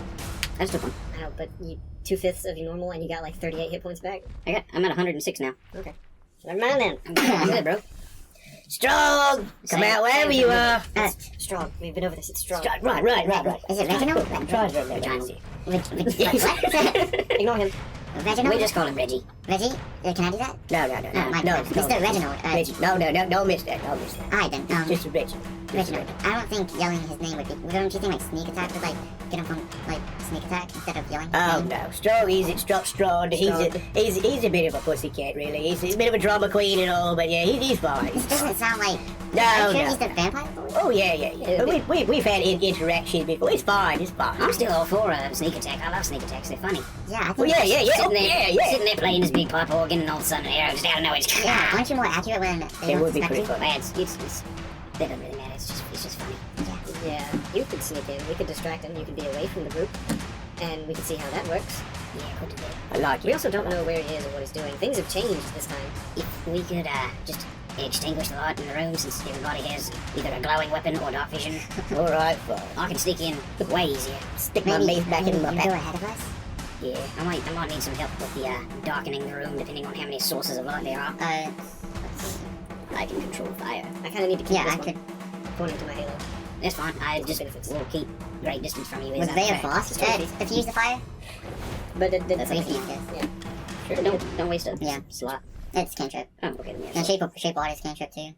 It's fire. We'll just see what's going on when we get in there. If it's just like one big fire in a fireplace, I can just be like, Yeah. Beyond! I can't look Can up we there and still see. hear the organ music? the organ music is still playing, but it's like just bouncing around all around inside the house. You do guys, as you finish this conversation, you guys talk about planning what you're going to do next. You do hear the doors, those big doors that were closed on the other side of you. You hear those doors open. I just imagine as, like, if this does become a yearly thing, we keep coming back and we destroy a little bit more of God's castle every time, so eventually he's just got, like, a mobile home trailer. Just kicking in, he's sitting on a lazy boy. Hello. Just the same from the cover. He's gonna have like the chair from the cover. You just kick it open, and at this point, he's like on crack, and he's just like, "Damn y'all, man! That's all I got. Hey, what, man? Damn y'all, ain't no blood left in this place. Leave me alone. Just leave me alone." I was kind of thinking about it. Like, if we, like, refresh this, like, every year, it'd be cool to come back and it's like, people are getting, like, this note all over the place, but you come in and the Barovia has been turned into, like, a tourist trap that no one can escape. I had the same idea, like that final encounter with STRAHD or whatever. It's like, you keep coming back year after year. We'll be right here, over and over Wakes up and over. one year we can't get together, we just create, like, a little blurb where we're all just sitting there at his coffin when he wakes up. No time. All right, let's go. Yeah, let's go. That's for next year. Yeah, When we're the there. doors open. Yeah, so the doors are those big doors open down that hallway that you guys walked down last time you were here. If you remember, there's this big hallway. It's very dark. This grand hallway is choked with dust and stretches into the darkness ahead. Webs hang from the arched ceiling like drapes, and life-size statues of knights line the hallway on both sides, their eyes seeming to watch you. That's what you see when those doors open beyond this area that you're in. Remember, you do have this open dark area that you probably remember leads you back to where his dining room is. And then to your left is this big staircase that you guys never went up a long time ago. But you do remember that the fateful combat, the end of your adventure, occurred down this hallway. And as those doors open, looking down those hallways, you can hear the pitter-patter of feet running away from you and echoing back towards you. And what you hear from way down this hallway is the following sound. Master! Master! They've defeated the gargoyles! They're likely on their way here, Master! The preparations are almost complete! I believe they're coming this way! Master! How far away would you say he is? He is, And how long have you been working on that sinus infection? I've been nursing it a while. How much spit is actually on the thing? He's creating a trap with just a spit. He's probably like 50 feet away from you down this big long hallway. Cool. 50? Cool. Hang on, guys. I'll be right back. I'm going to use my feline agility to right up on him. I've got 40 feet. He's 50 feet. Now I've got 80 feet. Okay, so you're gonna sprint. You're gonna try to sprint to him. He's run away from you. He's running to the opposite door. I want to tackle him. Okay, you sprint towards Just him. like a cat, just pounce on him. You sprint towards him. You're almost at the other end. You're pretty much tackling him almost into these closed doors. They're not even really closed. They're like cracked on the end. He's headed for the kind of open doors, and you run into the back of him and grab him. Roll, I guess, like an attack roll? You roll over him. As you see him, as you approach him, you see a small man, or man-shaped creature. It's definitely got a man-shaped head, but it's running around on two, like, large bird legs, and his arms are scaly, like that of an alligator, or are they scaly? They're not really scaly. Alligators? Like leathery. Leathery. He's got, like, reptilian arms, kinda. And you recognize this person as one of the mongrel folk that you met in your original campaign. You never met this person before, but you tackle him to the ground, and he immediately tries to get away. So he's going to roll against your strength to try to get out from under you. He's underneath you, and he says, Oh, get off of me! Get off of me! I need to get back to the master! They're like... He's like cursed, or is he here willingly? Do I remember? I don't know. I don't remember. The other guy, you never really got much of his story, I don't believe, the one you met in the castle. It could have gone either way. Could have been a toss-up. Okay. I guess that's what I want to ask him. I'm gonna like... kind of like... Well, here, he's trying to get out. He rolled a 13 against your strength. Okay. 2D dominant 5. I got 4. he slips out of your grip. he worms his way out of your grip. I picture you grumbling that, like, as you're tackling him. Oh, I got 4. He just, like, slips out. He wiggles his way out of your grip and, like, grabs onto the door and pushes it open in the time that's left before you get up and, like, get after him again. And he says, Master! They're here! They're here, Master! and as the doors open, This is what you see Dermot here, as well as the rest of you from far away. Yeah, I think we've kind of been walking. Yeah, Walking down the way towards this action. Walking, I think. Yeah, so you guys see this as he swings the door open. There's this man with like the feet of a crane and these gangly reptilian arms and the head of a man calling out to Master, whoever that might be. Dim, colored light filters through tall, broken and boarded up windows of stained glass, illuminating the ancient chapel of Ravenloft, the same place where you defeated Strahd once before. A few bats flutter about near the top of the 90-foot high dome ceiling. A balcony runs the length of the west wall, which is above you at this point, 50 feet above the floor. In the center of the balcony, two dark shapes are slumped in tall chairs. Benches coated with centuries of dust lie about the floor in a jumbled disarray. That's what it would have been, except they have been replaced. The benches are now in, lines, as if this place has been used before. They're not covered in dust. Sorry. This place has been used recently. Beyond the debris, lit by a piercing shaft of light coming through from the moon into this room, an altar stands upon a stone platform. The sides of the altar are carved with bas reliefs of angelic figures entwined with grapevines. The light from above falls directly on a silver statuette. A cloaked figure is draped over the altar, and a black mace does not do that anymore. Sorry, I've got to commodify everything. There's no mace, there's no figure anymore, please excuse me, but the altar is there. And standing behind the altar, in his chapel, is none other than the very same vampire lord that you killed years ago, Strahd von Zarovich. He is a vampire he is a Dracula-looking MFer, as a Dracula-looking MFer could be. No, I say that for humor. Make it all look like Dracula. Since I put away my glowy mace, I still have my shield, so with my free hand, I'm going to wave. How you doing? He is draped in purple and crimson robes. He's got that widow's peak. His hair is slicked back into a tight ponytail. He is looking regal as regal can be. In this room as well are several mongrel folk. People who look like this guy with the bird legs, but with all differing manner of arms and legs. They have different types of animal body parts attached to them. And standing behind him as well, and around the room, are several what look to be vampire spawn. These are not quite fully fledged vampires that are in control of themselves. These are a more zombie equivalent of vampire, things that are obviously under Strahd's control. There's a lot going on here in this room. But as you walk in, Strahd raises his arms, and he says, Eaglet, you're supposed to have the legs of a bird, not the brain of one. Why are they here already? Hello. How's it going, Strahd? Well, it's going. I feel like it's going pretty bad for you, seeing us again. Yeah, I'm not pleased. I'm not pleased to see you here. What you guys doing here? Hello, Mr. Strahd. The invitation that you gave me to save Irina. Oh, I'm here. you got the letter we sent from I forget his name. Oh God, you're so. Let me put these two and two together here. So you got the letter. Yes, Mr. Strahd. And you're already Don't call him Mr. You're welcome to for the next few moments. Yeah, don't do it. Don't do it. Also, everyone, you know what to do. Go, do your work. Do your work quickly. They're here already. Go. And all the mongrel folk, like ants on an anthill, just like they scatter. Yeah, come on, hustle, people, hustle. Come on. they leave the room. We don't have all night. The vampires spawn are, looking at you, ready to attack. He says, "So you're telling us your letter was delivered to you accidentally. You are friends of these." Gentlemen. I guess so. And we just made him up. Oh, Yeah, even 3 hours ago, maybe. Oh, wow. Right. Even could not be anywhere. Wow, what? Well, Yeah. he's new in it. We figured we'd show him a thing or two, you know? We wanted to give him something easy to take care of for his first real adventure. Right. So what could be simpler than knock it off an old straw? Again. Well, I'm sure you can sense the fact that we will do combat here soon, of course. And Oh, yeah, of course. You tricked me the first time. Agreed. Yes, you did some exploring and you found some things, but I've been doing some preparations for this moment as well. Now, granted, I did not assume it would be you all here today. I figured eventually some large testicled, or at least wherever the testicles go, adventurers might be coming to try to get me. At some point. But nonetheless.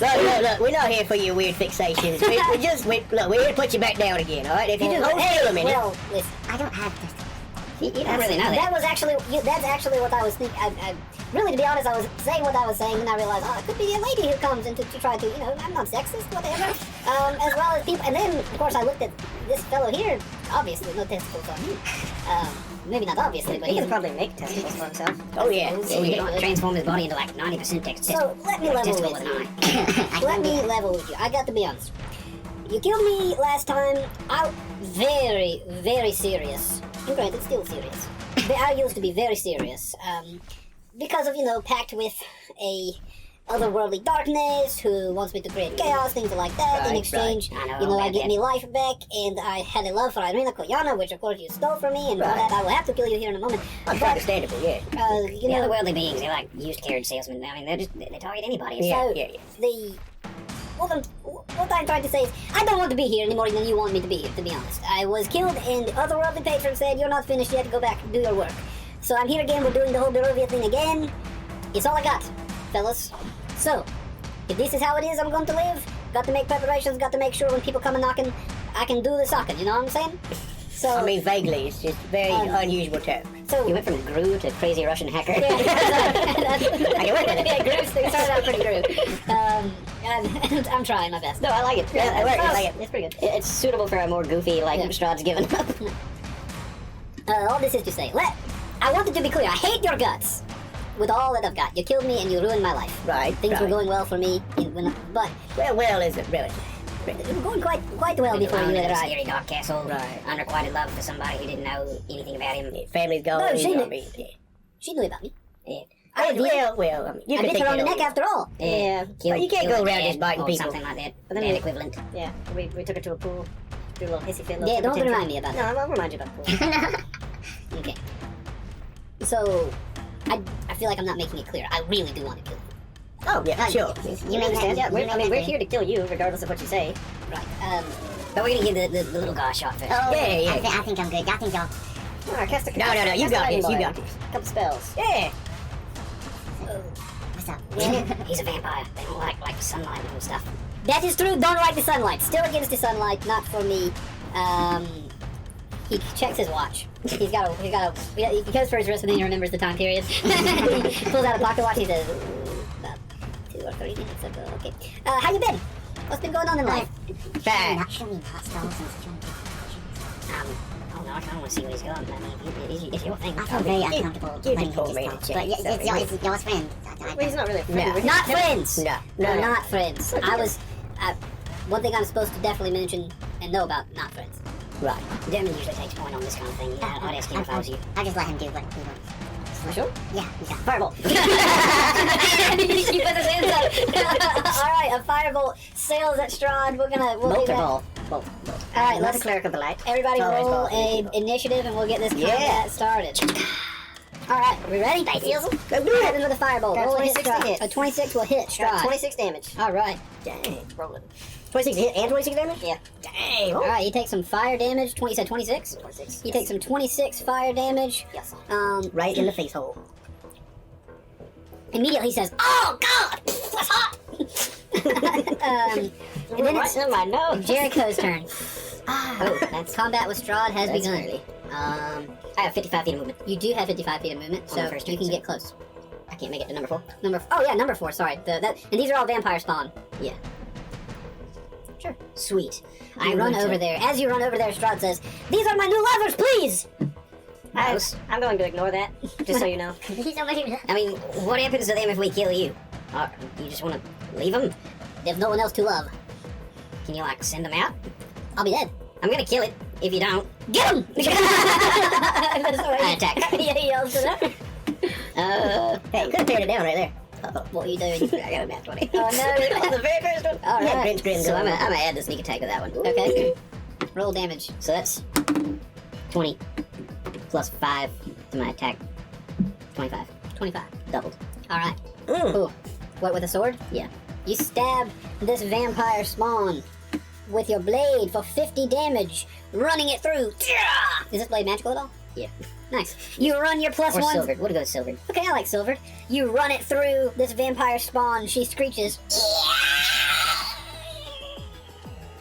As you stab her, and you pull it out.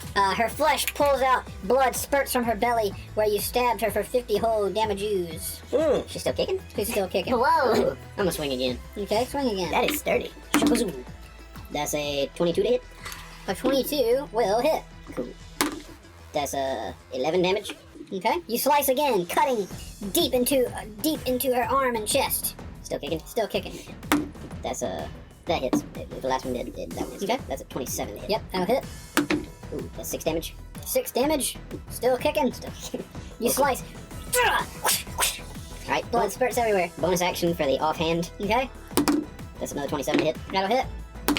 That's 10 damage. 10 damage. Man, You absolutely just cut this lady to ribbons as trying to say, no, please! While you slash at her, but blood just splurting everywhere out of her undead body. And she's standing in front of you just like barely still alive, but just barely standing. Like you slice her, your last swipe goes across her knee, and she drops down to one knee, barely still alive. After all this weighing, I'm just like, that's literally all I got. Okay, it's now Strahd's turn. Strahd is going to point at you, wizard boy. I want you, Scooby-Doo. He's gonna hop over his altar and come down here to the edge of this thing, possibly providing himself with a little bit of cover. How big is this room? Pretty big. Sorry, I mean, this was like 80 feet. He's gonna move up like 20. And then it's even wider than it is long. It's a big room. So he's gonna say like, I want to test something, and fires a ray of frost at the wizard, the jelly-looking like wizard. A frigid beam of blue-white light streaks toward a creature within range. Make a ranged spell attack against the target. With disadvantage. please.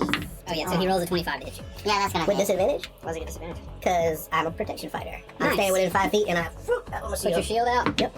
With disadvantage, He gets a he 30. rolls a 13. That will not hit. That will not hit.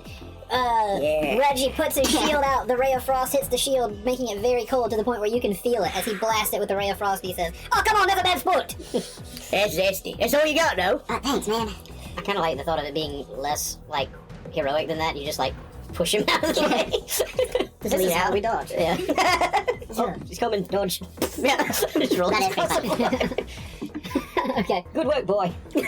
now it's going to be Vampire Spawn 1 and 2's turn. They're going to come leaping over all this furniture, dashing as they go. All right, so they go coming over the pews towards you. They get all their movement speed out, and they're not able to get towards you. It is now Dermon's turn. Derm it up. I'm gonna look over at Mully. Should I let loose? Do you think this is a good time to let loose? Leave Strahd for the little guy, but everybody else is fair game. That's fair. That's fine. Tightens his belt again. So, like, I leaned over with the shield, so, like, I'm looking at you behind me. I'm like, well, come on. I mean, you gotta give him a sporting chance. I'm going to cast a spell. All right. How far away is number 3? Dermot is actually number 3 is what? 5, 10, 15, 20, 25, 30, 30. Within range. Yeah, okay, gotcha. I'm going to cast Flame Strike. A vertical column of divine fire roars down from the heavens in a location you specify. Each creature in a 10-foot radius, 40-foot high cylinder centered on a point within range must make a dexterity saving throw. Okay, you just fire. It's going to be 4d6 fire damage and 5d6 radiant damage. Okay, So You're at 40d6 40d6. damage. okay. I roll a what? You roll dexterity. Okay. I'm not gonna jump out of the shield on wow. that one. No, you good. They rolled a 20, unnatural 20. Oh. Failed. Nice. Excellent. So a pillar of fire in this room. It comes down. That's only 30 damage. Only 30? That was all those rolls you just did? It was only 30? 96 damage. All right. Wait, hold on. Reginald's got like that Jack Nicholson grin with the nod. Yeah. Eating like a log. How much radiant damage? The whole log. I just rolled all of them, so we can say like 10 and 20. 10 fire, 20. Or we can do. Okay, actually- do like 13, 17. Never mind, don't Yeah, worry it about don't, it. it don't do it. I wish Um, it did do it, but it don't do it. All right. So that was number Vulnerability. 3. Number 3. You did 30 damage, you said? Yeah, and I'm gonna run over to him. You can hear screams of agony from inside this pillar of fire. And I'm right there up on her. Now. Oh, you sprinted over there? Moving over. How much movement you got? I got 40. All right, so that's enough. You can get over there. As the wall of fire dissipates. It's just me standing there. Yeah. Is that it? That's it. Okay. I got a hole in my crotch. I just realized. In my pants. These are my favorite pants. Sorry, Dermot. Like, out of character, right? No, I got a hole in my crotch. A giant pillar of flame dissipates and we hear this. Your old cat Jimmy just flopping around. That's how I cast my spell. It's like a divining rod. It's how I find evil. It's like Like a striking snake. gotta stand wide for this one. I'm gonna belch. Oh, yeah, it's like All the evil's dead. So I'm talking about this episode. That's playing. We're recording this episode. It's a Halloween special. Just listen to STRAHD. You think I'm serious about this? This is a special swinging his Halloweener. Alright, very funny. We're at a church. It's a Halloween. Yep. I'm a cleric too, so. A Halloween. Halloween. Okay, it's now Reginald's turn. What will you do, Reggie? I would like to. I'm going to see exactly what he does. I'm like, oh, hang on a minute, and I reach in my pack past the 8 pounds of dried sausage. Okay. And I see I have alchemist's fire remaining. Alright. So I'm gonna take one of those and I'm gonna chuck it towards number 1. Alright. Fire grenade. Number 1. I was like, hold on. Oh. So that's 17. You nail it. So 11 plus 6.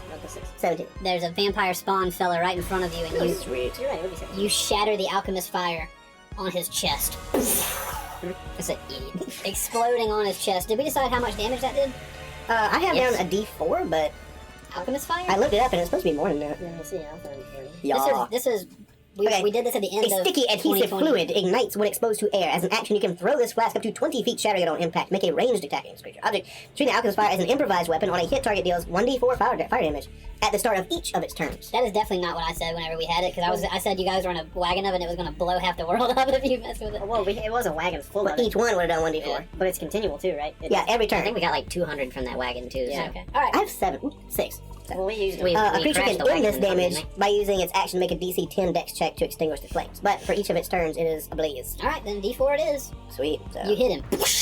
Fire. He bursts into flames on his chest. And it does a mighty 1 Excellent. fire. So it's like one of them little birthday candles that just doesn't go out when you blow it Alright. out. Okay, well that's number 1. Reginald, back up, please. Wait, what you got? What you Reginald, I'd got? like for you to back up. I might do There you something go. dangerous. Dangerous. Please back up. I'm like looking at like the little squisho.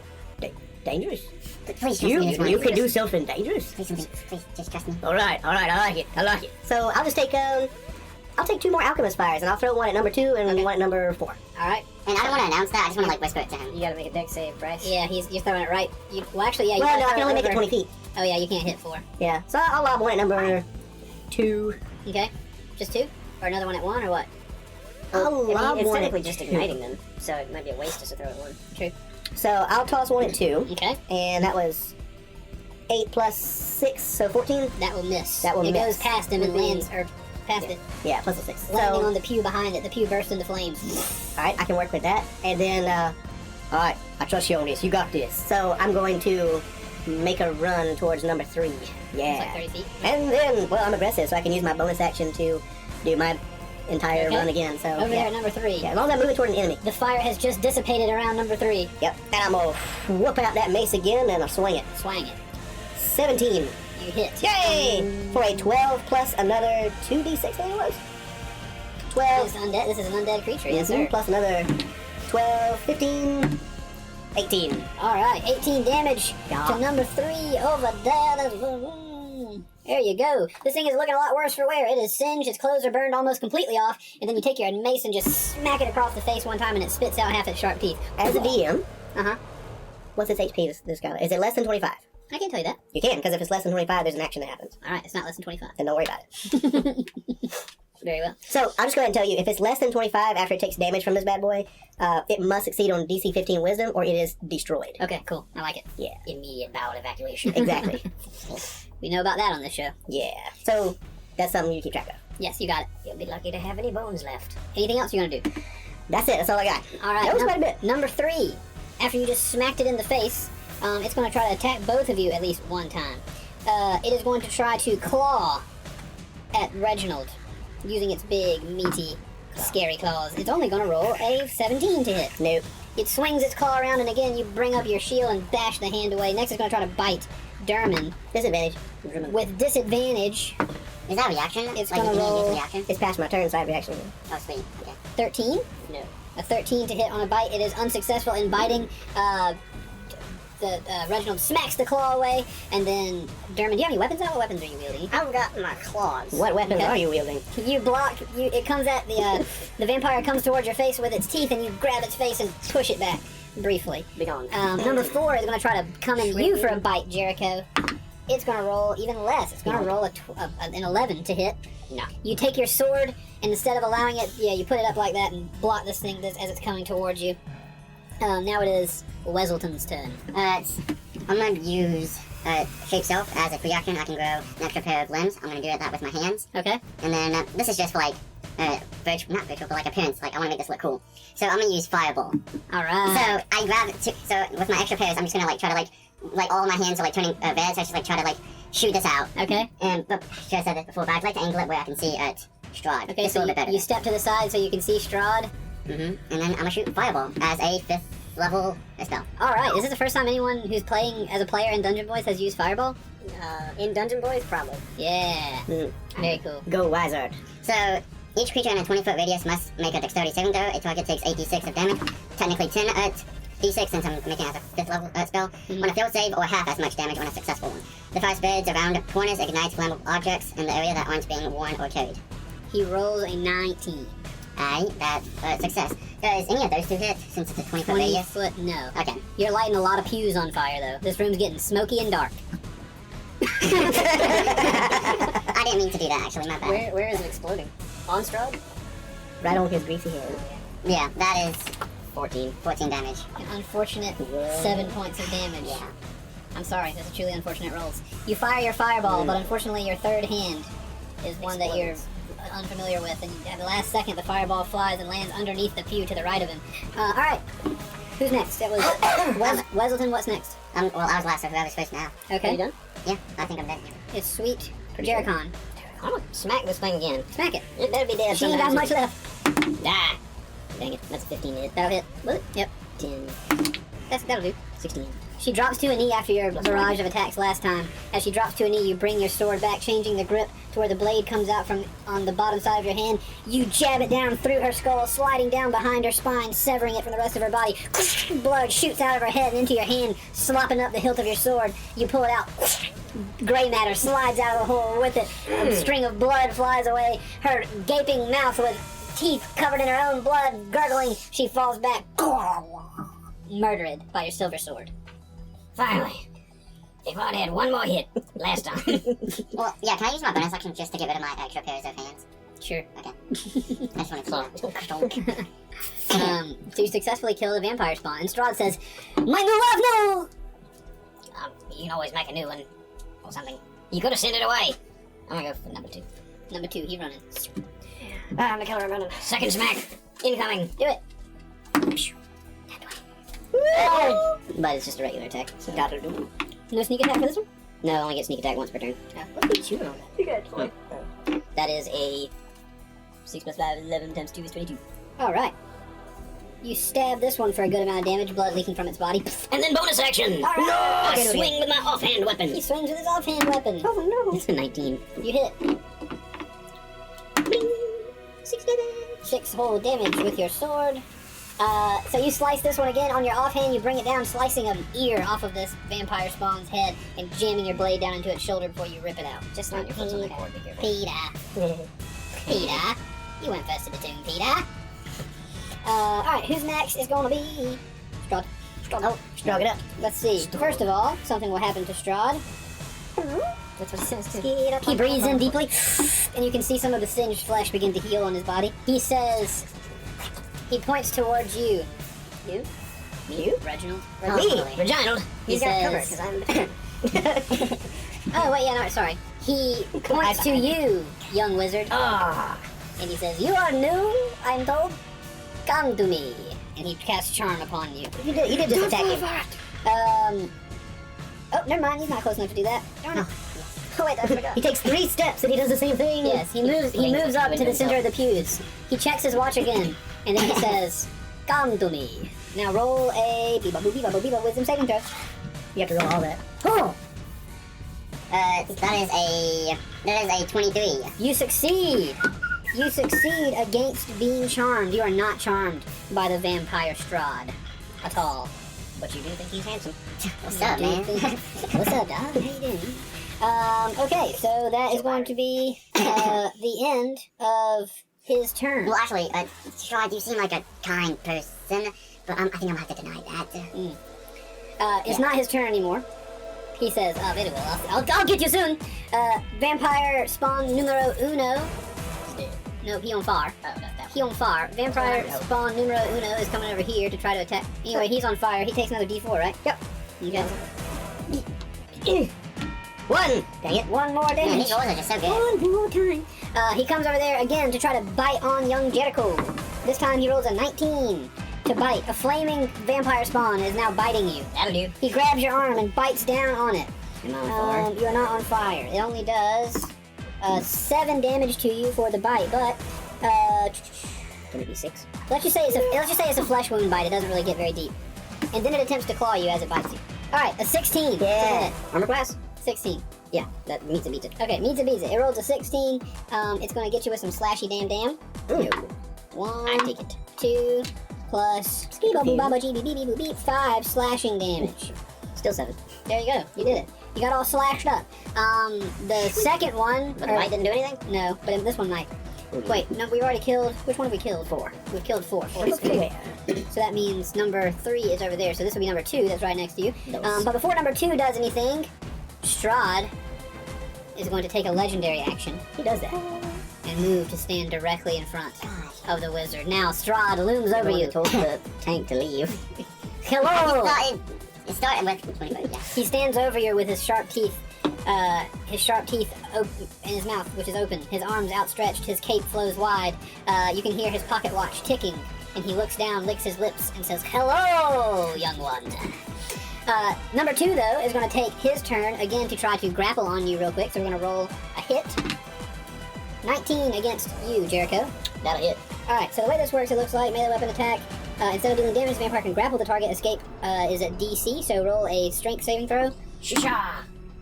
9. You are not escaping, my friend. So now, a bite will occur. He will try to bite you. Got a little gnawing. 25. Ooh. Damage. 25 damage. No, 25 to a hit for a bite. That was a substantial The bite hits. 1d6. So you take 6 piercing damage, but you also take 7 necrotic damage, which reduces your hit point maximum by that amount, by 7. 13 total, and 7 of it is necrotic. Correct, I believe, is what we said. 6 and 7. I think so. And as it bites you like that, this one will regain some hit points, it will. No! It sucks your blood. And it begin. You can see some of its wounds healing. Sounds just like that. The slash you just put across it is now healing. And that is going to be the end of their turns. Dermot, it's your turn now. I'm gonna run up on Strahd. I'm gonna cast Guiding Bolt on Strahd. Okay. Flash of light streaks toward a creature of your choice within range. Make a ranged spell attack against the target. On a hit, the target takes full, well, it'll be 5d6 radiant damage, and the next attack roll made against this target for the end of your next turn has advantage. Okay. So let me go. Let's try to go. 34. To hit, a 34 will absolutely hit Strahd. Just barely. Your guiding bolt slams into his, runs down his arm and hits him in the chest as he's standing there looking vampirely upon young Weselton. 22 damage. 22 damage. That's radiant damage as Okay. well. And then I'm also upon him. Alright, so you ran up to him? Yes. You said 26? 22. 22. Viva Chubambo. Alright. Chubambo. He takes the damage. Oh, that's bones! As you sprint over there towards him. That's the wrong person. As you leave vampire number 3's area, he's going to take an attack of opportunity. He? Huh? It? There's one he already. That was number 2. 17 to hit? Nope. A 17 will not hit. You escape its grasp. And is that the end of your turn? Yeah. Very well. Reginald, what is it you will do? I will do a thing. This vampire spawn has been burnt and beat up with his mace. Yeah, I'll go ahead with A that. little worse for wear. Let me continue the whooping. Whip on it. Whip up on it. 17 to hit. That'll hit. Okay, I'll just go ahead and roll some damage. 10 plus 2, so 12, and another 2, 14 damage. 14 damage puts it at enough hit points to have to do that thing. Mm-hmm. What's the thing? Under 25 hit points? Oh, so now, if the target has 25 hit points or fewer after taking its damage, it must succeed on a DC 15 Wisdom save. It succeeds. Okay? On a successful save, the creature becomes frightened of you until the end of my next turn. Okay. That'll work. Gotcha. This creature, you slam it in the belly with a mace, poking holes in it and breaking bones. It curls over. Yeah! Its hair falls in its face. Blood shoots out of its mouth a little bit. Blood leaks down the front of it. It barely, you can tell, holds on to this magic coursing through its veins, and eventually it snaps out of it with fear in its eyes towards you, and it begins to back away from you with fright. Does it? Not move back. It's posturing to get away from you. It doesn't want to be all up on you right Can I smack it again? now. You're welcome to smack it again, please. 26. Honestly, that will absolutely hit. 10 plus 1, so 11. 12. I'm getting doubles on these. 12 damage. You smack it again. DC 15. The fear enters its eyes again. How many have that? Was 12 damage you said? 12 damage. 12 damage. This thing drops to its knees again. As you hit it really hard, it rolls a wisdom save, and it is unable to hold on. It fails the wisdom save. And like at the end of Marvel Avengers Infinity War, it fades into a dust and blows towards the edge of the room into the darkness, passing through the moonlight. Also, don't forget there's a lot of smoke in this room now. It's beginning. It's beginning. You know, you smell it real bad. There are burning pews. The darkness is extremely encroaching at this point. It is almost pitch dark. Well, never mind. There's fire creating it, so it's not dark at all. Well, smoke is obscuring things. Mm-hmm. So, three down. 3 and 4 are down. 3 down. Weselton? I have one more attack. Okay. I want to do the slow turn towards Strahd with the big grin. You got it? Strahd, I'm coming for you, buddy. I want to use my movement to get that way. Yeah. You're running. I'm doing with it. your shield. I'm gonna do one more attack on Strahd. Okay, you swing your mace. Right on his meat face. 20, not natural. That will hit. Right. Yes. And it does 10 plus, don't give me a double. 2, 12, 1, 13. It wasn't a double, but it's still low. Okay. Yeah. You smack him in his arm, knocking it down into his side. He turns to you and says, Reginald, you are as strong as I'm told you were. Oh, yeah. Now, you're guiding as you bolting. were. You really sounded like a pedophile. He comes up to you, So roll it looks at you down, licks his lips. He has advantage from the guiding bolt. Okay, cool. I would have been 14. So. Okay. Cool. I was hoping for that crit, but okay. Okay, Okay, cool. that's what I got. That's what I got. Alright, What you got? it's Weselton's turn now. I'm gonna go hit that Misty Step, Bo. Hit that Misty Step, Bo. He's about to hit the gritty on him. So I'm gonna look like I'm gonna step forward and just disappear and then go straight forward to like right there. Kind of like as far as I can, which is 30 feet. Alright, explain Misty Step so for people who are listening. Briefly surrounded by silvery misty, teleport up to 30 feet to an unoccupied space that you can see. Okay, you pass through him and end up back there. What? Where did he go? Oh, I thought you were going right behind him. I don't want to go right behind him. You're now 15 feet away. Don't worry, you'll be back. I'm gonna go hit that firebolt with Okay. number, is that 2? 2, yeah, 2 is the one that's not on fire currently. Alright. Oh, that is a 26. 26 will definitely hit. And then 13 damage. 13 damage, alright. Fire blasts off the back of number 2. It turns around. Now targeting you. Sparks exploding off of its back. I feel like I shouldn't be making this much fire. You now stand, ensconced in flame and smoke. Your jelly-like personage is looking. Your skin begins to boil. No, but you do damage to that thing, and it turns around and it screams at you. It is now Oh, nice. Jericho's turn. Yay. Do it! I'm gonna whack. Which one's looking the worst? I mean, one's on fire. I'm gonna go for that one. It's actually one, even though it's on fire, it seems a little bit more pleased to be alive. Well, number 2 is being distracted right now. Okay. I get the feeling I might be able to get a thing on him when he leaves to go fight the other dude. Okay. Right. So I'm gonna go for number 1. All right. That's an 18 still. Now hit. Yeah, nice. That'd be 7 damage. 7 damage. All right. And then I'm gonna do it again. Wait, Okay. you gotta. Is it +1? I know it's just silver sword. That's what you said. Yeah. Okay. I decided not to go for enchantment. Also, I hope everyone is really picturing how epic this fight does look in your imagination. Like burning pews, fire all around. It's full of epic meat. Totally. Yeah. That's a 27 to hit. 27 will absolutely hit without a doubt. That's a full 11 damage on that one. Alright. And then You swipe twice. Whoosh, whoosh, blood pours out of its wounds. with the offhand on the backswing, swing a ding again. Another swing a ding. That's a 23. 23 will hit. Yay. I thought you had spells and stuff, didn't you? I do, but they're right up on me. All my spells are area of effect. That's 9 damage. 9 damage. Very well, my child. Very well. Yeah, You there's, definitely swiped on this fella a couple times. that's my thing. That ain't my Alright, thing. 3 slashes. Blood shoots out of him in every orifice. It is now. I'm actually gonna back up. No, I'm gonna run betwixt them Okay. and get like towards that left pew ain't on fire, right? On the bottom. No, probably not quite. Okay, I'm gonna go over there. About Okay. to. No. Alright, you run Not through. yet. Two attacks of opportunity are swung at you. Nope. Oh, you're right. I Never mind. swung. My bad. You're right. No attacks of opportunity are swung upon you. As you pass through them, you push past them, running through the smoke. You head over to a place of safety behind Strahd. At this point, Strahd turns around, and I guess if you consider I passed within 5 feet of him, he can smack you at me. didn't. You didn't. You did not. He turns and he casts a spell. Again, little wizard child, you have brought these here, leading to a second demise of mine. I shall take out my revenge upon you. He casts blight upon you. Necromantic energy washes over a creature Thanks. of your choice, and you can see within range, draining moisture and vitality from it. The target must make a Constitution saving throw. Go ahead and do that. I'm not good at that. Constituting? I'm gonna add a 4 to that, so that's a 16. A 16. Respectable. Yeah. Please. It is not enough. Alright. You do not save. You're about to take a lot of necrotic damage. I'm sorry. Who be? Me be? Or John B? That's me, John You B. be. You be. Weasel be. 1, 3. Wait, hold on. 8, Wonderful. 9, 10, Wonderful. You'll be alright. I hope. You can handle it. 18, Okay. I'm sure you're fine. 22, You got this. 30, 33, Oh, man. 37. Dang. Wee! You get necrotic damaged.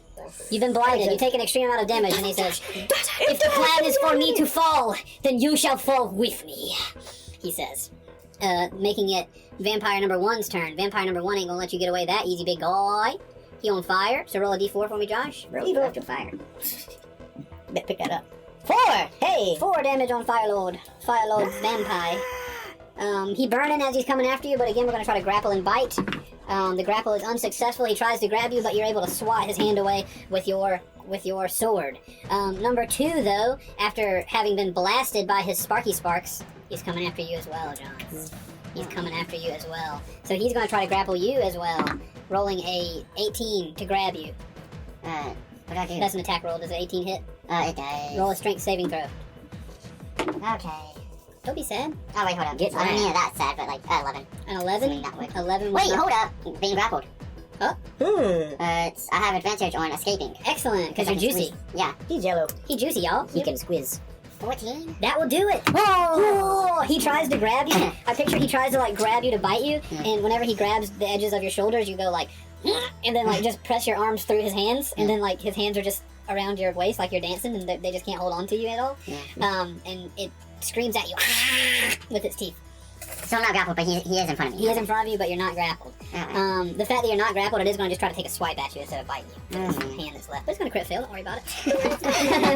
It swings at your head and you go as it passes over your head. Derman, it is your turn. I cast as a bonus action upon the short man. Thank you. Healing Word with a 3rd level spell slot. So you're going to get back 29 hit points. Thank you. If I was missing any, I'd get back like 6. I'm not. If I was missing. If I was missing any. Thank you. And then I'm going to take a big old claw. And swipe STRAHD. Swipe him. Let's see here. 18. 18 will actually hit. Oh! He doesn't have a lot of armor. 9! 9 whole damage. And that's 5 of that's radiant. Okay. You scratch him on his side. He turns to you and says, "That's burn. Stop that." I'm good. And yeah, what else do you do? That all? What else? Yeah, that's it. Okay, that all? Alright. Reginald, it is your turn, my king. Actually, angry about the strike, another legendary action will be performed. Strahd's gonna turn to you, Derman, try to bite you. Well, Keith, the thing about that is he's in my bright light, so he's got disadvantage on all attacks against me. Very well. He will 'Cause he roll has with that guy. disadvantage. He rolls, will a 12 hit? No. Alright. Can I just, like, slap him away? He goes down with his teeth out. Wah! As a matter of fact, I will return the feather! What the hell? This is very much what we do in the shadows. The light got in my eye. I hope no one was recording that. We are. We are recording it. Reginald, your turn now. Okay. I'm gonna switch up my weapons. Swish it, okay. I'm gonna grab the Sun Sword. Oh, the sun sword. Sun Sword! Which is, come to find out, a sentient sword. Yes, Yeah, it doesn't talk, but it like expresses emotions through you. So. that's right. As you grab the hilt of the sun sword, you can feel the fact that it's, oh yeah, let's go, is the emotion that you're getting from it. And it's like, Excitement. it's just a hilt. Yes. So like, you grab it, you're going to use it, and it's like lightsaber style. It's like a blade of sunlight. It Yes. should be excited because it was not used at all last time. We didn't use it at all. So I figured, hey, if we're gonna do this, we're gonna do this. The Sun Sword's special purpose is to destroy STRAHD. Right. Yeah. I'm just waiting on Xenos to take out his flintlock. Right? I forgot I had it. It emits bright light in a 15-foot radius and dim light in additional 15 feet. The light is sunlight. As the blade extends, Strahd goes, that burns! Where did you get that? Don't worry about that. You're gonna taste it here, right here. I'm gonna smack at him with it. Alright.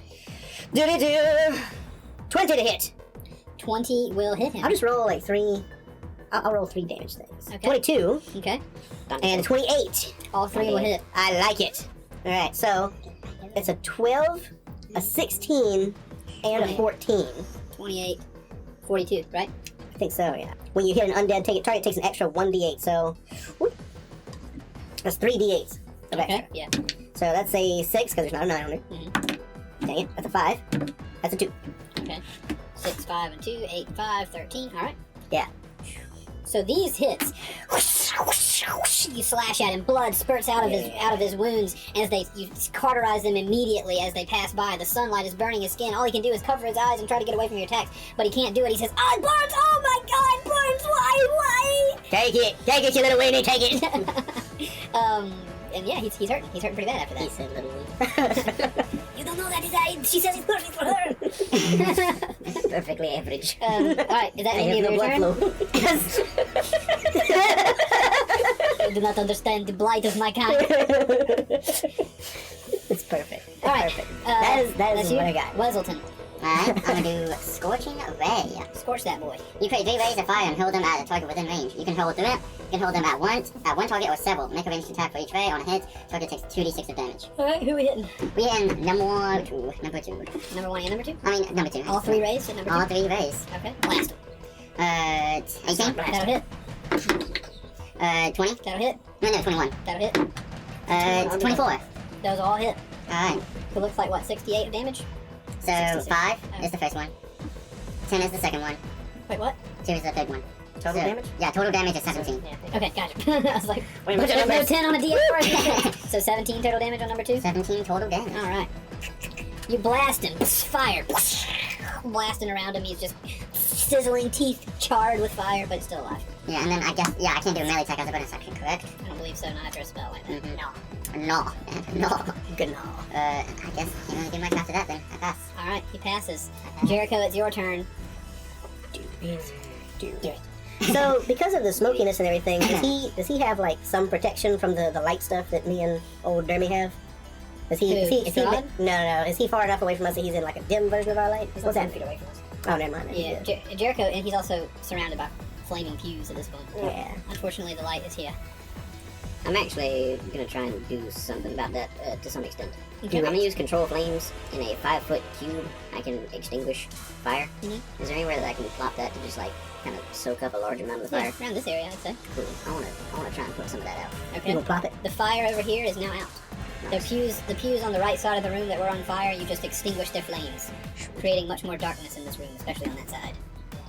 Cool. In concert with the smokety smoke. That took my action, but I'm gonna use my bonus action to use that offhand blade. Offhand blade, baby! Offhand blade! Mm. On number 1 over there? Yeah, it's a 14 hit. 14 will miss. Holding one hand to suppress the fire, you just wave your sword around trying to attack the vampire in front of you, but it's unsuccessful. That vampire is going to roll your damage real quick, Josh. For me? Yeah. Oh, D4. You can do a DC 10 on dexterity, see if you can turn it out. He's not focused on that, he's trying to kill. 2 whole damage. 2 damage on number 1. Alright, now just angry with you, not even trying to bite you anymore. He just going for claw attacks. Will a 13 hit? No. Will a 15 hit? No. He swipes twice. Ching ching! You're able to block them immediately. The same for you, wizard boy. 2 slashes coming at you, you little wizard man. Will an 8 hit? No. What about a 13? No. Boy, these guys are really bad. They swipe again, and you ching, ching, take both of the claws on your shield, and then I skipped Strahd's turn. Strahd That's okay. is going to breathe deeply. His wounds begin to close. No, they don't. You're right. We worked hard on those wounds. You're right. That's exactly true. You can't heal when in sunlight. So he breathes in. He's like, nerd. That must be true sunlight. Oh, yeah. That's the hilt of this sunblade. You know it. He checks his watch. He He checks his watch real quickly for his turn. He flips it open. Hey, put that thing down. He says, "Oh, I'm about to." And then, underneath the floor, you hear an extreme Rock set of solo. rumbling. Meow. Ooh. You feel a huge explosion happening far down underneath you. If you remember the geography of this particular castle, it sits on the edge of a cliff, and half of it, i.e. the part that you're in as well, dangles over the side of it and is held up, by big buttresses. Ooh.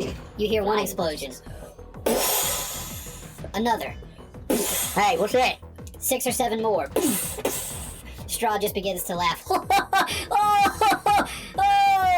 Oh, nothing. We're just about to take a very fast ride down to the village of Barovia. I say you do your last rites or whatever it is you do now. And he just holds his arms up as the floor begins to crumble out from under you. Bricks begin to fall. We should have done this last time. I know, right? So, as part of STRAHD's turn, you got the explosions have just gone off underneath you. You can tell that he has rigged the castle to blow, and for it to plummet down on top of Barovia, possibly. The roof is falling down now. You can feel gravity acting on this piece of the castle. You can look behind you. You don't know if there's a crack where there's a castle that's going to be left. You don't know really what's going on, but you can tell this is slowly starting to move. For the back end of his turn, he's turned around, he's backed up. The last thing that STRAHD is going to do is he is going to do a little transformation. He is going to turn into a swarm of bats. An insurance agent. No, excuse me, that's not true. A cloud of mist instead. He turns into a cloud of mist. He goes, poof, and then he turns into a cloud of mist, and then you can see the mist shooting towards the window that's now been shattered. Oh, that's weak! I can get out of this situation, but can y'all?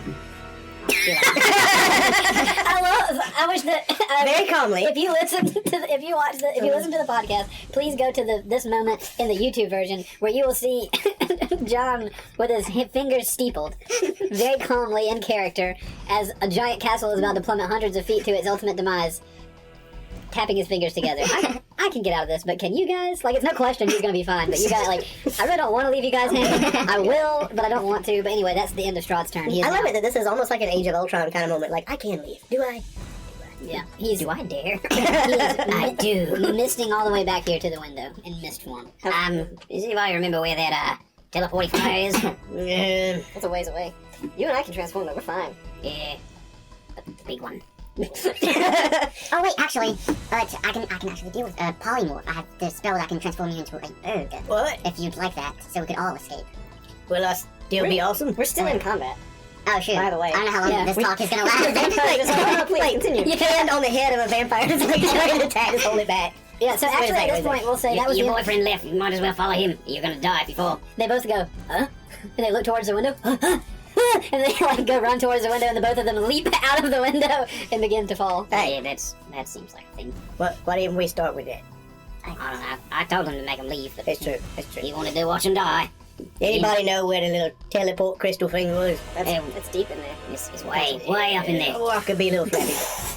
Let's do, we can do the bird thing. A little flappy bird sounding better. We got our own bird thing. Just do the bird thing on the ground.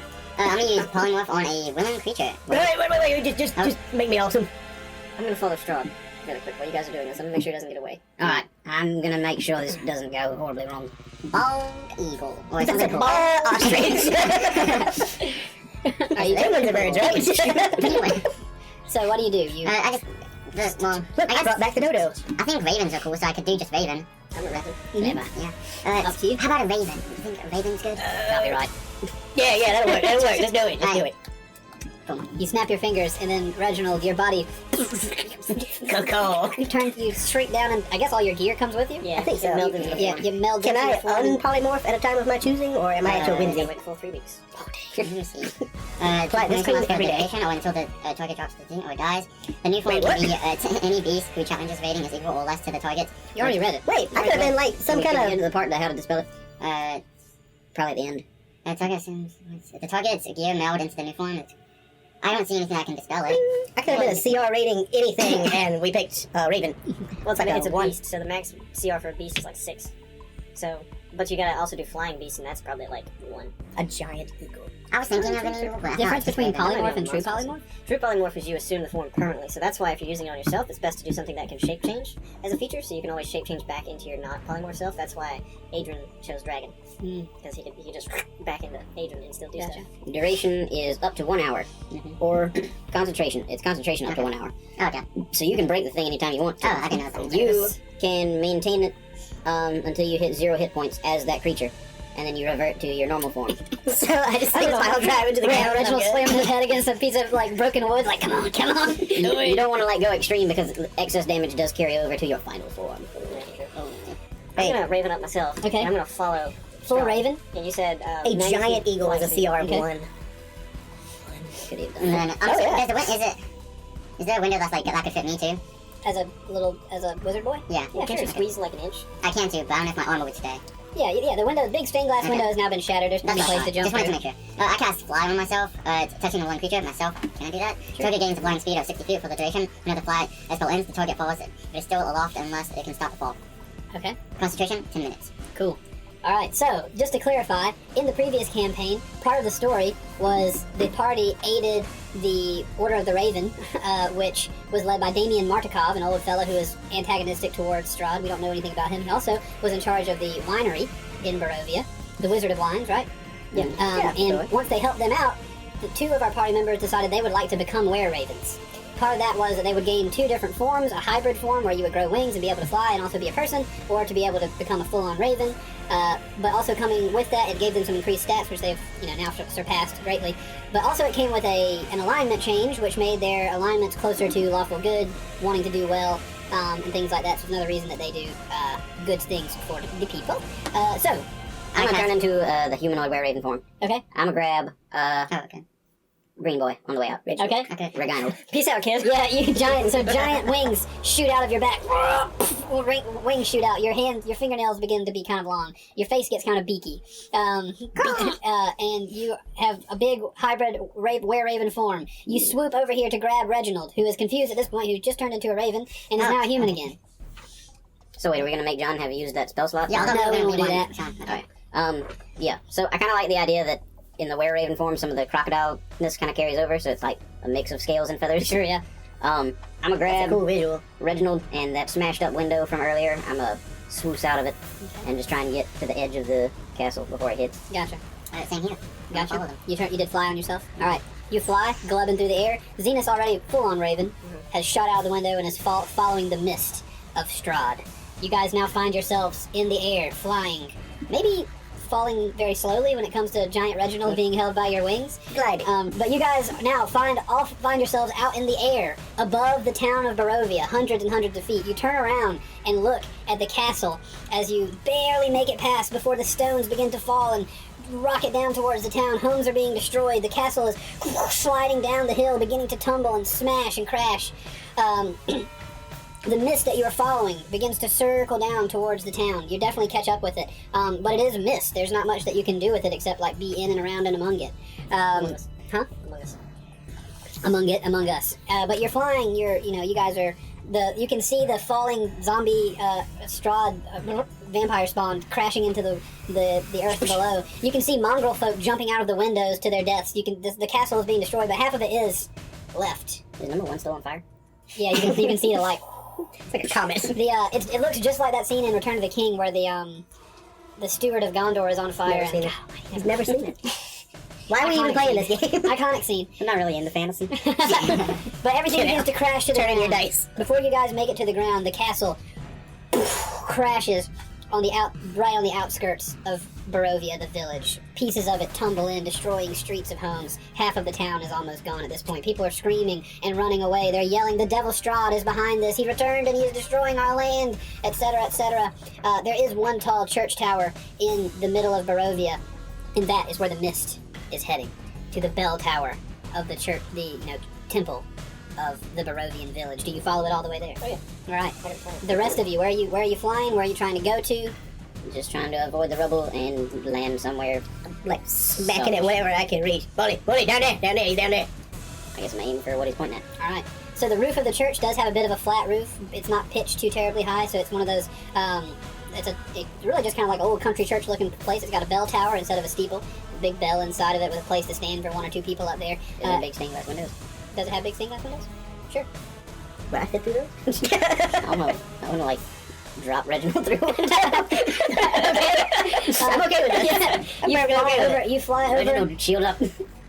I got my shield in front of me. Yeah, I'm ready to go. You fly over, dropping Reginald. He crashes through a stained glass window into the temple where people are hiding out and trying, praying for safety, praying to their gods that aren't Strahd. You slide in, shattering a pew, sliding on your shield, slamming into the wall. You take a D10 worth of damage. Where are you flying to? I'm following him. Okay. That rolled 3. Nice. Take 3 damage. I'm gonna circle over and come back around and fly into the hole he made.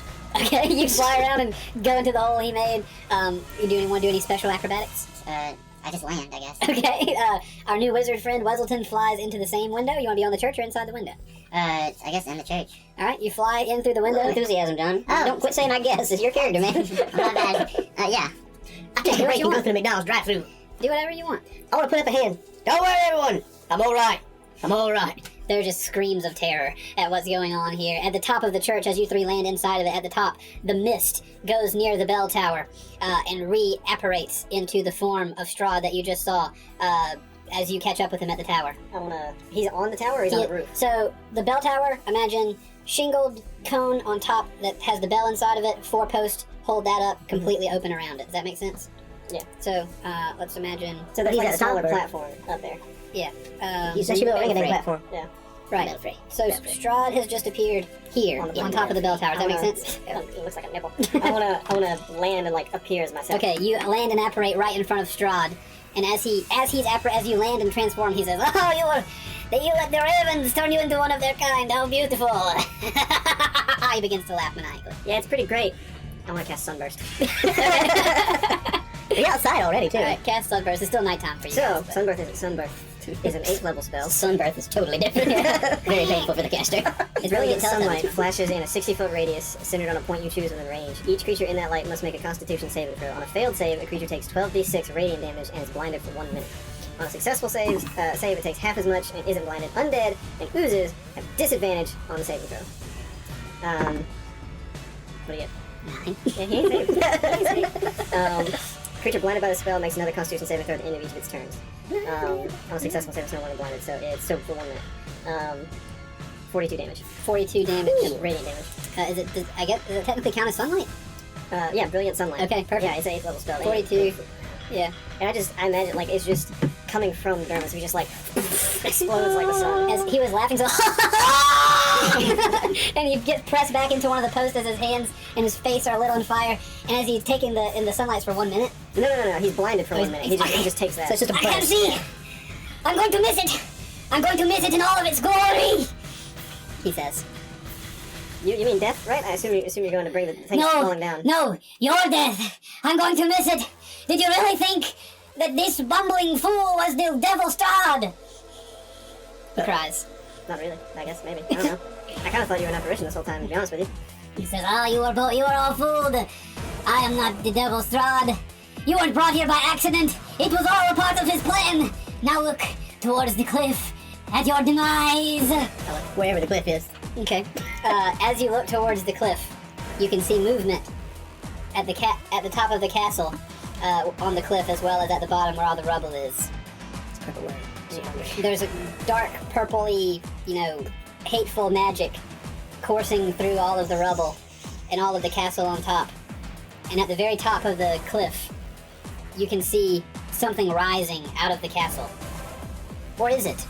It's the castle standing up. The castle is forming into a humanoid shape, a giant mech suit. A giant, for all intents and purposes, vampire mech suit made out of Castle Ravenloft steps its way down the cliff. As it steps down the cliff, it reaches into the rubble as more and more rocks form around its giant arms and beefy legs. You can see on each arm it has a giant ballista at each wrist. No, go ahead. Its hands are made of great stone and wood and all this broken glass. On each of its knuckles, all of the stained glass that you saw are put across the knuckles like, knuckle dusters for punching. It stands up, the tower of Castle Ravenloft at its head. Its arm, you can see pieces of places that you've been. There are mongrel folk falling out of the arms and legs of this thing as it forms into a giant stone vampire mech suit. Standing at the top of it is what could be the true STRAHD. Bum, bum, bum. Passing over the town, you hear a deep voice saying, "Do you really think that I would have been so foolish as to meet you again in one-on-one combat? I have been planning this since my return. I knew you would not be able to resist a letter from me luring some other adventurer back to Barovia. You took my arena, you took my world, and now, as my revenge, I shall take your lives."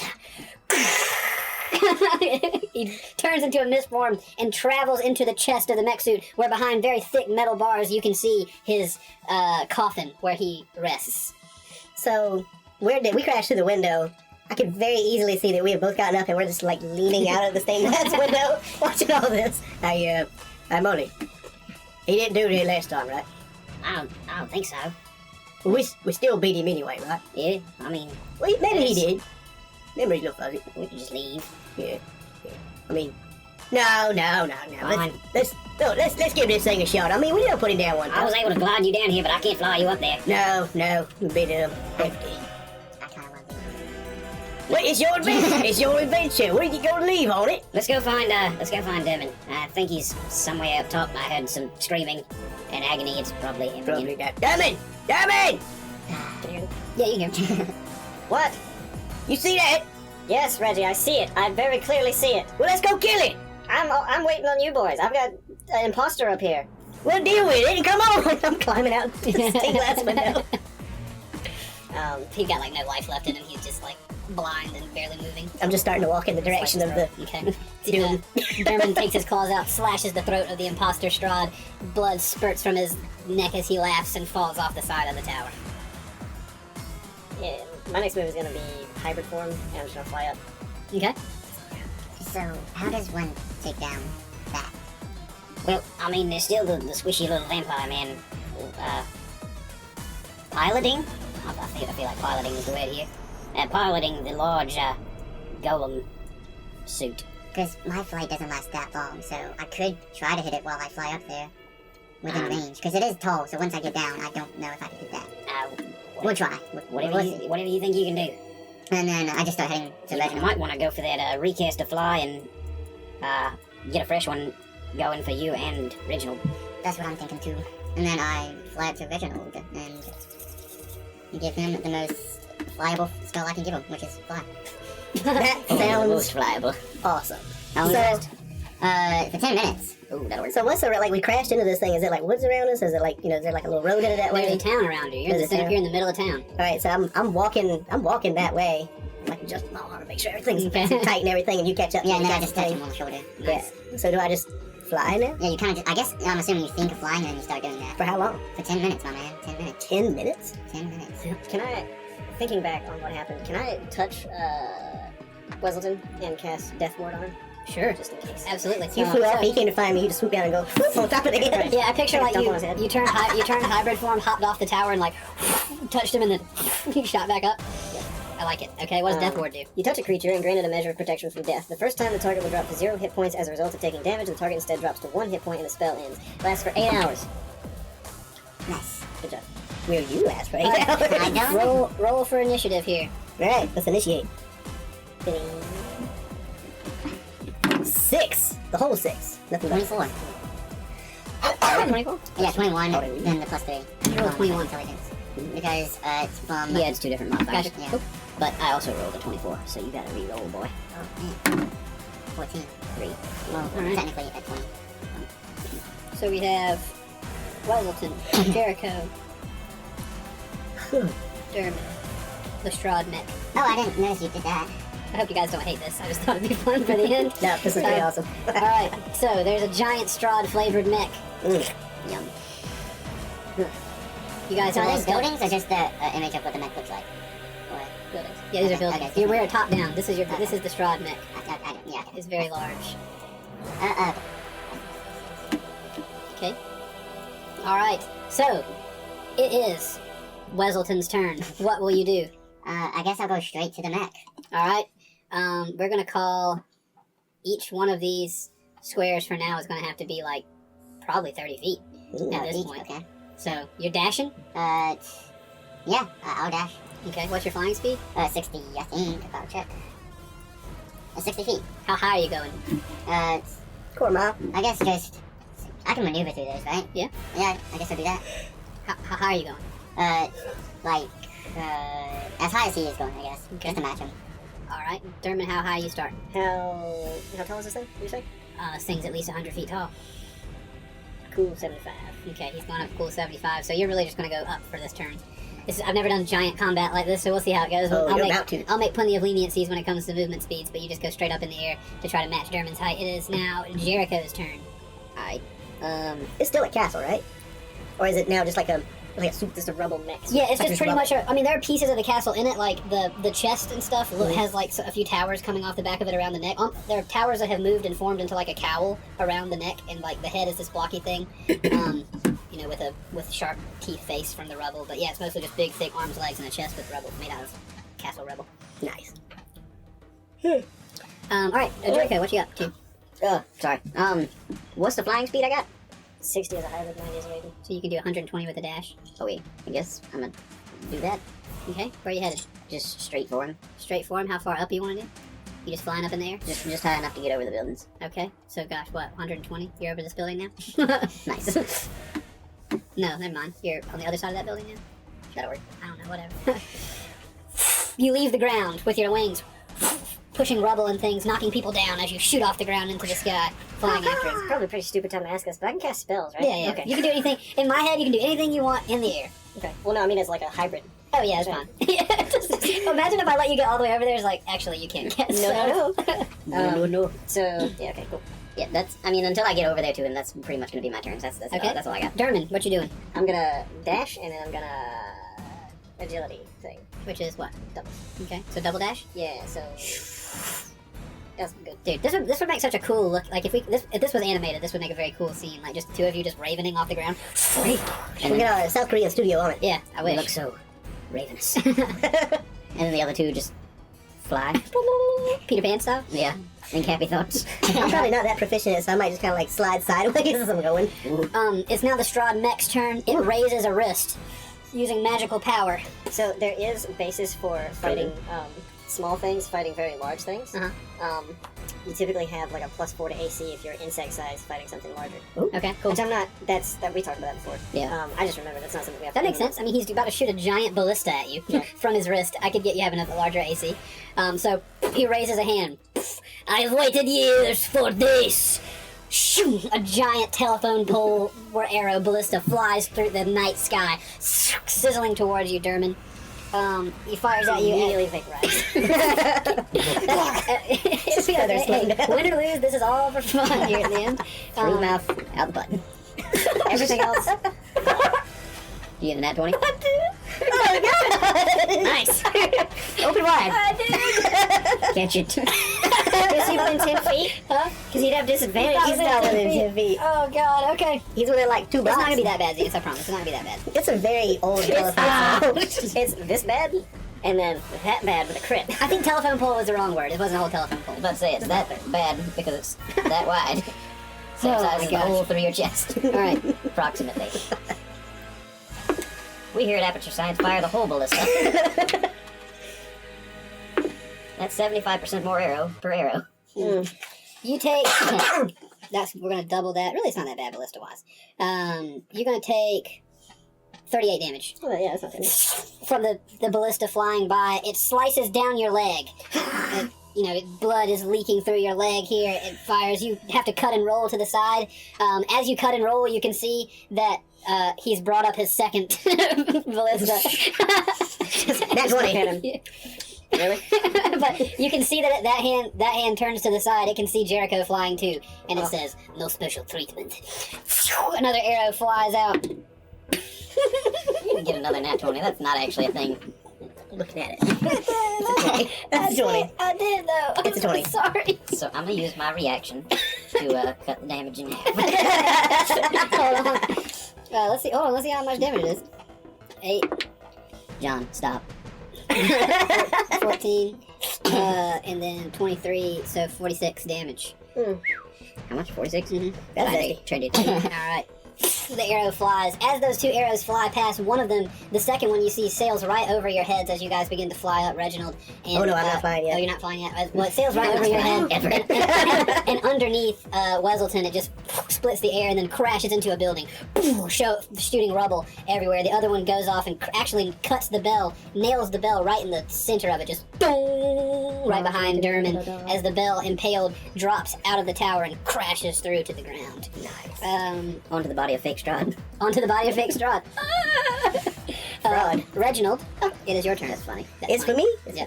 Do I get inspiration for fraud? That's really good, but I'm gonna say no. Okay. It is really good though. Yeah. I'm staying out of there. The air is a dangerous place to be right now. I'm moving like maximum speed on the ground, like a choo-choo train headed straight for him. Okay. So, can I dash will double my speed, right? Mhm. All right, I'm going to dash. Yep. And then bonus, can I do my aggressive, which doubles my movement? Sure. Yeah, if you're flying, even if you're just flying like 10 feet, you're still getting 60 feet of movement. What? Huh? You said you were gonna, I thought you would, huh? I'm running towards Strahd. He's not flying. He's on Okay. ground. Well, you'd still have a total of 60 feet. I mean, you can fly Yeah. like along the ground 60 feet. Sure. The original might not think. No. That's He's what I- running. I'm a simple fellow, so yeah. You So make it the a- dash gives me up to 60, Mhm. and aggressive doubles that. Okay, so you got 120 as well. Yes, sir. Well, right here behind Jericho, I think. Okay, Roundabout. let's do it. Okay. Weselton, Oh. I guess I'm gonna try to move. where you're currently floating in the air. Kind of like, I guess, diagonal over here. Okay, you're gonna try to go meet up with what's your flying speed again? 60, and the Okay. dash is 120. All right, so Mach 3. 30, 60, 90, 120. All right, you're catching up to the party.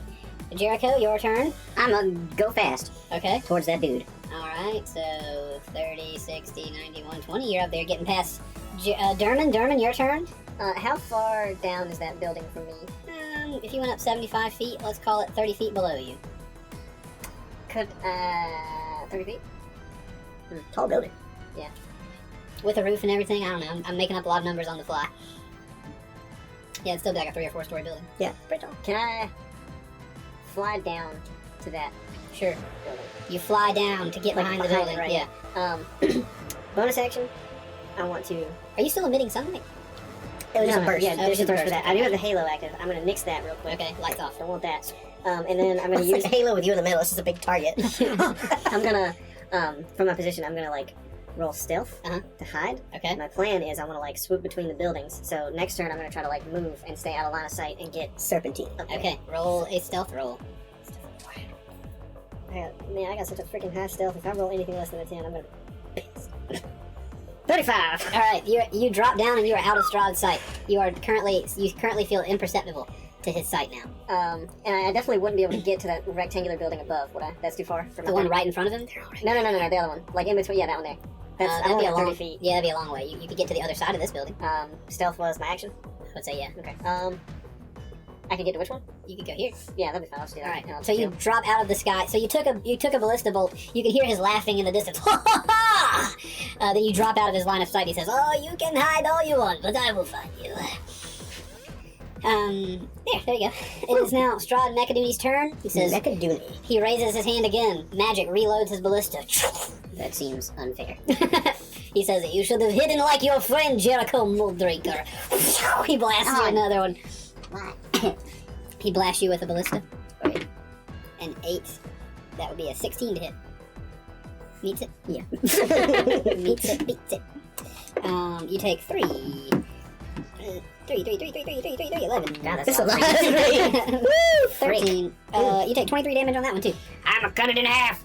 A round up, a round That's down. Andy. I'm around down. I don't care what you say. You twist around again, and as you try to dodge it, it slices down your belly. My belly. Dodging most of the blade. Ow! I hope anyone who's listening is really picturing this really cool flight sequence. Yeah. Let's see. And he says, "Oh, Reginald, I see you down there." She fires a ballista at you down there in the distance. You got you probably have a quarter cover, which increases your by 2, I think, right? AC increases by 2. Wait, are we doing the- yeah. Yeah, you guys should be increasing your AC, right? Whoa. So you'd have 20 or whatever. Yeah, you wouldn't have gotten hit that second time. Okay, well, then you dodge it. Don't We take both damage. got Nice. So wait, what is AC Yeah, increase from the by? second one. You'd have like +6. Currently for this attack, yeah. So you got like what 40? AC 40. No, it's not 40. When 18 hit. He fires his crossbow. You pull up your shield, and then at the last minute you think, better not. You dip to the side as it slams into the ground behind you. I love it. Okay. So yeah, I think. Well, I can't really take any action. That's his turn, right? That was his turn. Okay. But I love the visual behind it. Good. I'm glad. You're not the dumbest man alive. No. Only the But I do yell out, "Hey, you missed me!" Try again. You hear, come a little closer then. Weselton, it's your So turn. big and so strong. Yeah. Look at that. I'm seeing all of this, so I'm gonna hit down to like below the ground. Not below the ground, but Ground just level? where I can get, where I can be covered. I'm going to dig. But I'm still gonna be able to fly. Okay. That's- yeah. You just flying forward or what? And then I'm gonna be trying to fly forward, kind of like there. Right here? Yeah. Hiding behind this building? Is that as far as I can? Yeah. You could go farther, I guess. You could like, get around the edge of it and still be kind of hidden, right? Alright then. Wait, it's dark out, ain't it? Yeah, it's very dark. I'm invisible. The only light is the light of the moon. I'm invisible. That Dark nat time? 20 still hit me. Wait, It's was nat that 20. with the dash? But it has been determined it is dark. The with the dash gets you over here on the I'm side. invisible to dark vision. Then I do not want to take the dash, and I want to do a stealth. Unless he has like true sight or something. Okay. It's only 140 feet, but he's in the max, so who knows? Will a 23 work? For stealth, yes. Yes, you're hidden from Strahd. Alright. Yep. That's all I can do. You can hide as well, Jelly Boy, but I will find you and drag you down to hell. We all just hide for the next like 3 hours. He's like, I don't know if they're here. I guess I would have left if I were them. I guess they really could hide. You can run, but you... Oh, never mind, you can do that too. Alright, Jericho, your turn. I'm gonna keep dashing forward. All right. He's got disadvantage on hitting me because I'm invisible to him as All far right. as I know. 30, 60, 90, and 120. Cool. Big long dashing. Oh, yes. You're getting real close. I got that long dash. Dermot, your turn. I'm stealthed. How far is that building to the right up of what's the face of the other one? This one? Down, how far down? 30, 60, 90, 120. I'd say you can get there. Alright, I do it. Swoosing. You stay low to the ground, flying in through the darkness. At this point, all the rubble and wind and magic has put out every torch in town. The only light comes from the light of the moon. Dope. I am.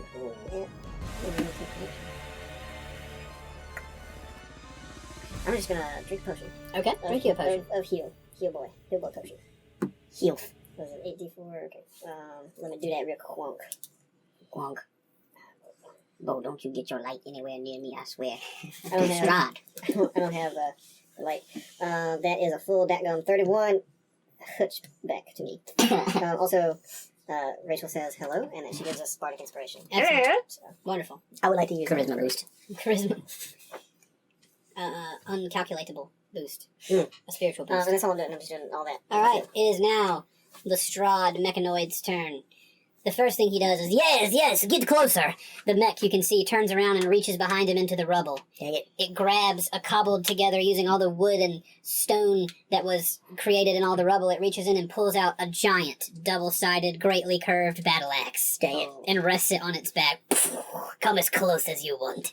And it pulls out the ballista wrist again, reloads it, and says, it says, I don't like to miss, Reginald. It fires another crossbow at you. Come on then! It misses again. Smacks it to the side. Yeah. It sails over your head. So it's like it's just whiffing by. I'm still chugging on. you just, so. yeah. Or like Yeah. he has like a Kung Fu Panda moment. He's like, just like redirects Yeah. it like smoothly past him. Reginald, it's your turn now. I want to pull out my dang sun sword again. Okay? And like shield out straight overhead. I'm coming for you, Strahd. I'm gonna do the same thing, like Okay. maximum movement. You can Alright, you running. fly. I don't want to fly. I mean, you can fly faster than you can run, though, right? It's the same speed, It isn't was it? 60. It's Yeah. 60. Double, You're yeah, just- dude. Yeah. Cool. Wasting my spell. Well, let me get like about a foot off the ground and then take off. I told you. Alright, so we'll just say you made it up here to this building then. Yeah, let's do it. I mean, you can just be like completely horizontal, like right behind your shield. So it's 60, and then dash, 120. and then so that's 120, and then double that because I have aggressive as orc trait. Fire the Reginald. Yeah, 240. Yeah, you are absolutely rocketing here. We'll throw you up here instead. Sword straight out. I'm coming for you, Strahd. Yeah. He finally used it. yeah, Weselton's behind a building. Like, oh, these guys are doing pretty good. No, I mean, like, he was walking, like, so you're just not gonna use my spell? I didn't want to use it yet. I guess not. I got it for 10 minutes. Alright, it's Weselton's turn. What shall you do? I'm gonna fly up. I'm gonna fly on the building. Huh? Can I hit it? That building? You know what? Let's say you can. Alright. And then, do I have to do another stealth check or not? No, you still spooked. You Alright. still sneaked. Excuse me. I'm good then. Tell me when I'm hitting within 100 feet. Okay, you got it. Will do. Alright. Alright, it is now Jericho's turn. You are 30, 60, 90. You're 90 feet away from him at this point. Nice. Can I get like... So I can get all the way up underneath him at this point, right? Yeah, at this point, with a dash. Cool. I'm gonna dash. Now, I can use my bonus action to dash because I have rogue levels and Okay. I'm a swashbuckler. So I'm gonna do that. And when I get up underneath him, Okay. I'm going to use my action to drink a potion. Okay. So you're gonna land under there or just kind of hover or keep your wings flapping? I guess I'll... No, I want to stay in the air in case, like, he starts stepping around. I don't want to get stepped upon. Okay, Does the potion include the smooth flavor of Javi coffee? This episode brought to you by, you fly under and you begin to hover between his legs. Oh my. Excited to find out that nothing else hovers between his legs. I am directly beneath the enemy scrotum. And you slurp a potion underneath. Oh man. Dermot, it's your turn. I could you could. do divine intervention. Could. What's that? Beginning at 10th level, you can call on your deity to intervene on your behalf when your need is great. Probably not a more appropriate time. Yeah, the need is great. We're all kind of like, Calling your deity's aid requires you to use your action. Describe the assistance you seek and roll percentile dice. If you roll a number equal to or lower than your cleric level, your deity intervenes. So I basically just have to roll a d20, and if I get anything below an 18. please tell me your deity is. Wait, no, you roll a what? Potion. Percentile dice? But they That's don't really- 100.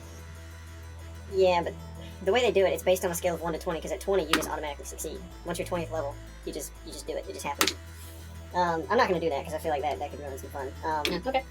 I want to try it out. I'm like 90 feet away as well, or a little bit farther. You would be, what, 30, 60, yeah, about 90 as well. Through a building. What? I've got a pretty decent look at the ballistas. Mhm. What do they look like? They are just like your typical ballista that would be on the outer edge of a wall, of a castle wall. They're just affixed to his wrists. You can see that there are gaps that go inside of the arm, which is where the arrows are magically coming out of. But it does seem like there are physical compartments that hold those arrows inside his forearms. But they are, kind of coursing with that same magic that the rest of this big machine thing is coursing with. And like in his chest, there's a. Yeah, behind several layers of very thick metal bars, you can see his resting coffin affixed in there. This jet black, same coffin that you guys killed him in originally. You would presume that his body is inside this coffin while he is piloting this thing.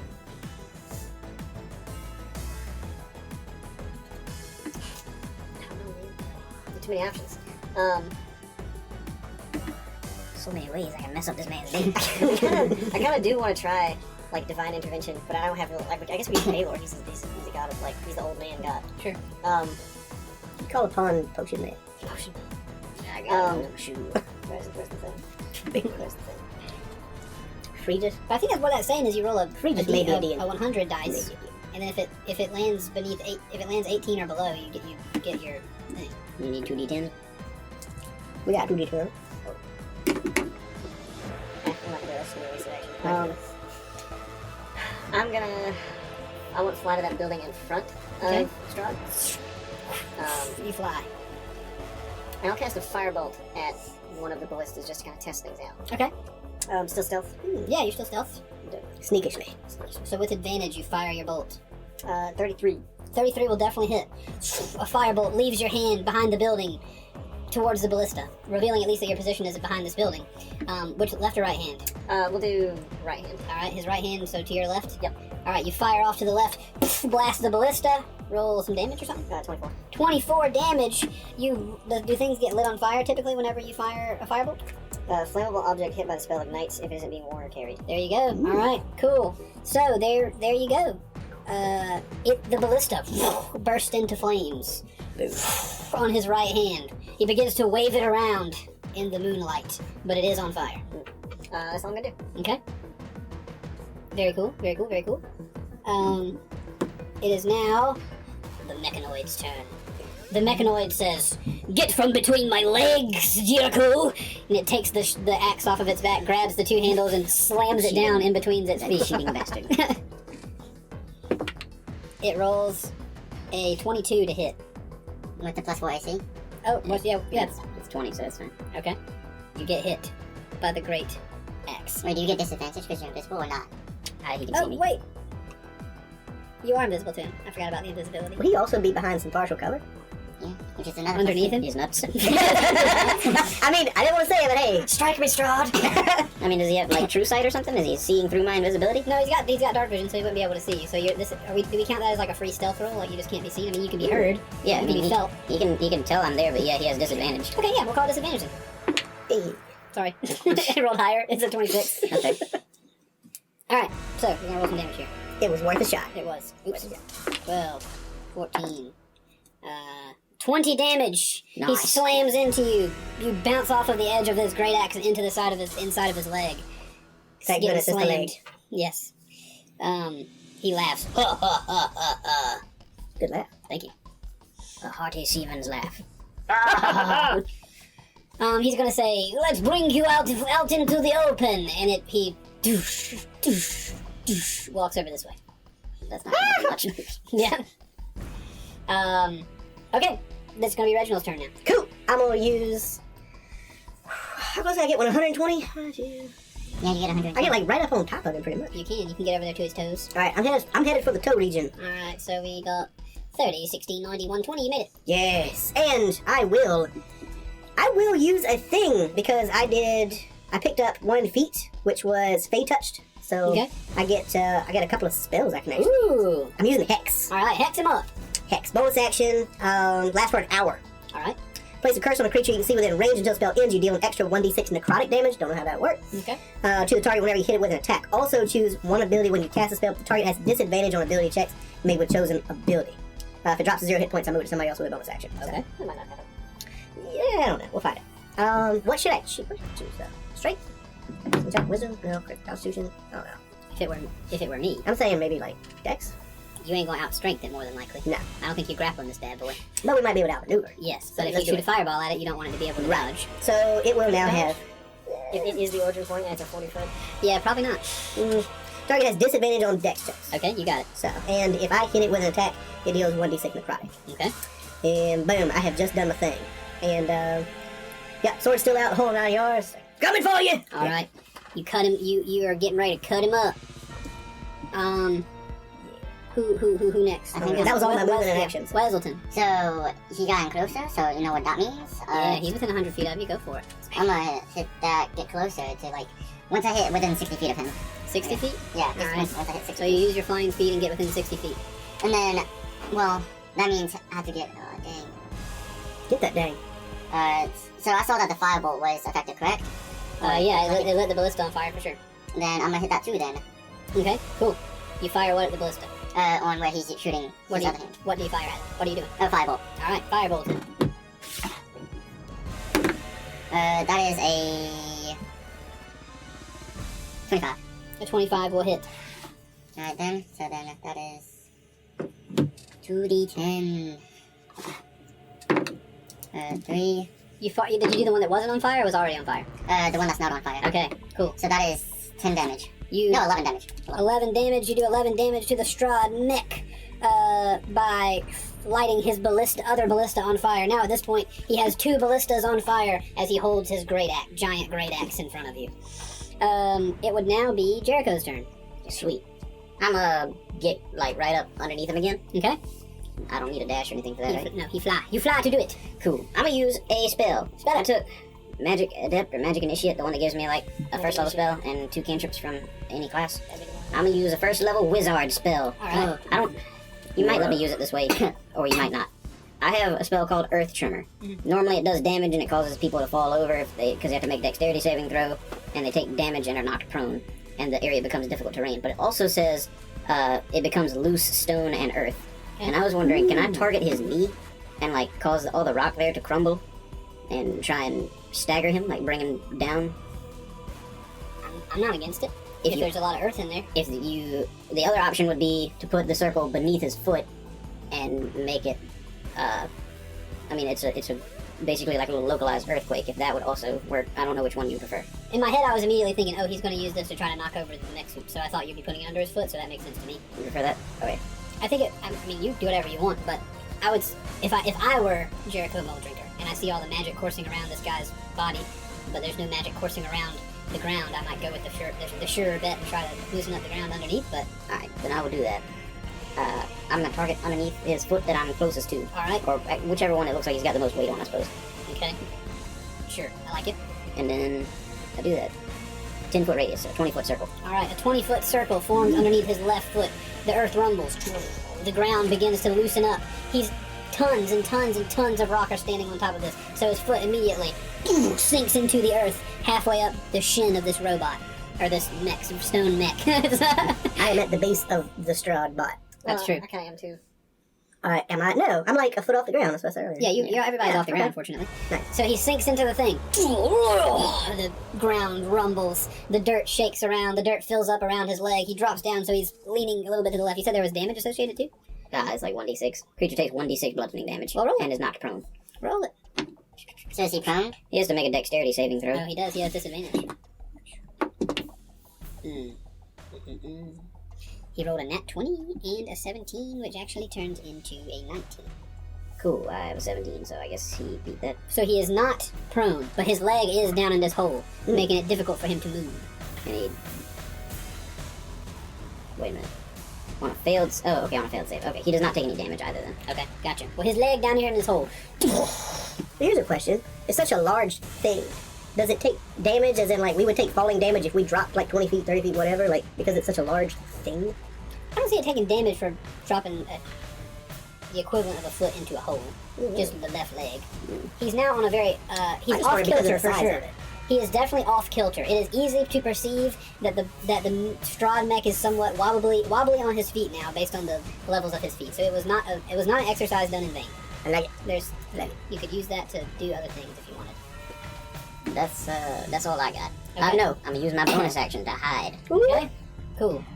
Roll a stealth, I guess. Is that a thing? Were you already invisible, or? Yeah, I'm already invisible. Okay. That's a 9, so that's a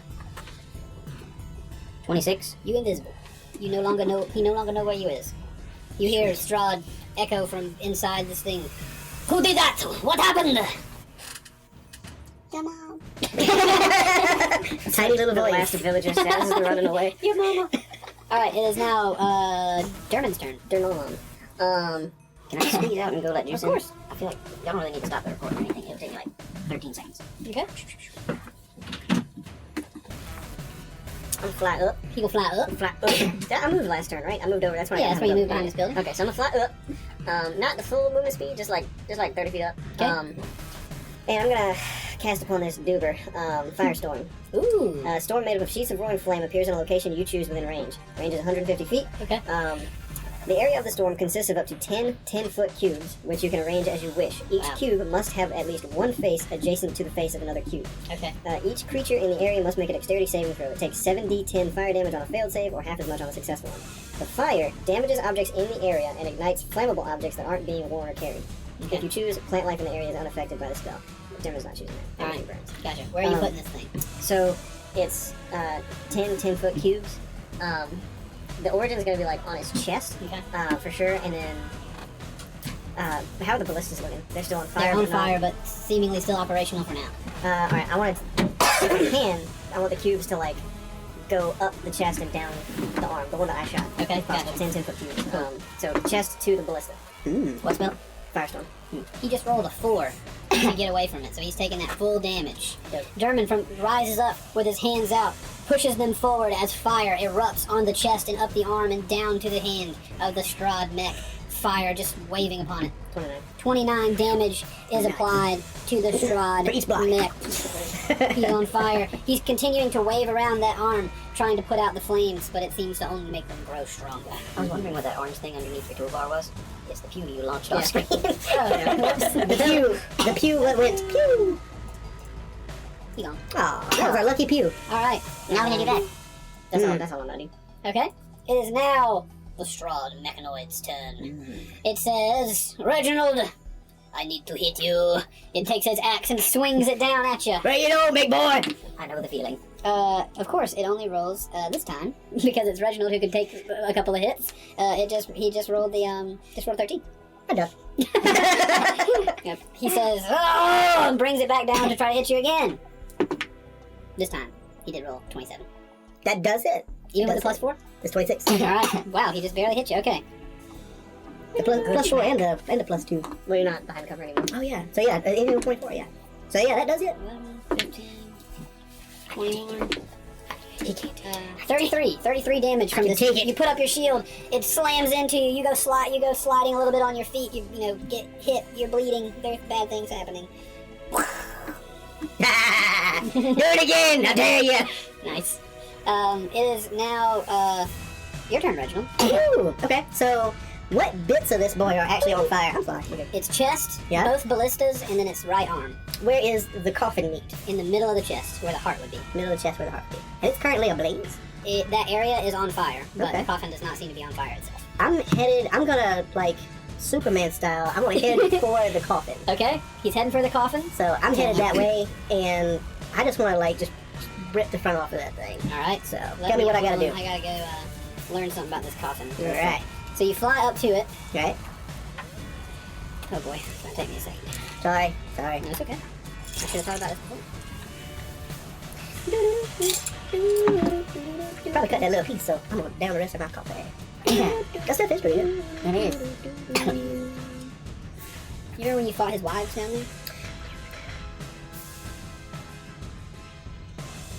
there? Are we remembering for a reason? Yeah. Cool.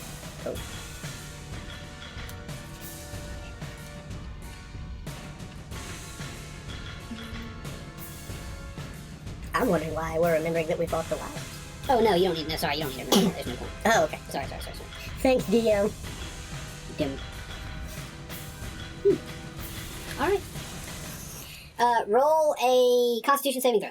Okay. Constitution saving throw? Mm-hmm. Okay. When you touch it. Oh, just because it touched it. 31. A 31. You succeed on a Constitution saving throw. You He's put your fairly sturdy. You put your hand on it, and as soon as you put your hand on it, coursing lightning comes through your arm and through your body, but it just vibrates you as it shoots off the shield or shoots off the bottom of your shield toward the ground.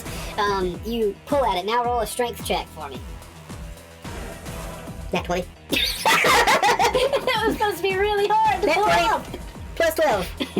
So you just, Reginald laughing, just I'm coming for you.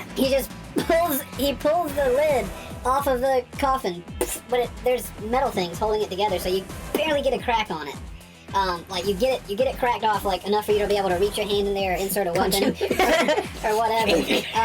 As you've got it cracked, and inside is you peek inside. Oh yeah, for sure. You pee inside. You peek I do that inside, and what you see, instead of the strong visage of Strahd that you all saw in a distance on top of this thing, and the strong appearance that he had, or whatever that thing was that it had earlier when you fought inside the chapel, this is a very shriveled, a very weak-looking version of Strahd. He attempts to raise a hand to try to grab onto your hand, but the movement is slow, and it feels as though he's using all of his effort just to poke a hand out of the thing, and he says, I will kill you! He grabs onto your wrist weakly. Hey, you really let yourself go. I'm gonna use action surge. Alright. So I'm going to just stab in the opening with the sun sword. We'll see what it does. Alright, you stab into the opening with the sunstone, roll an attack. A natural 20? Yeah. Okay. That's good. Alright, cool. So, hang on. Okay. Wait, what do we do? It has an extra thing that it does. So its special purpose is to destroy Strahd. It wanted revenge, it's sentient.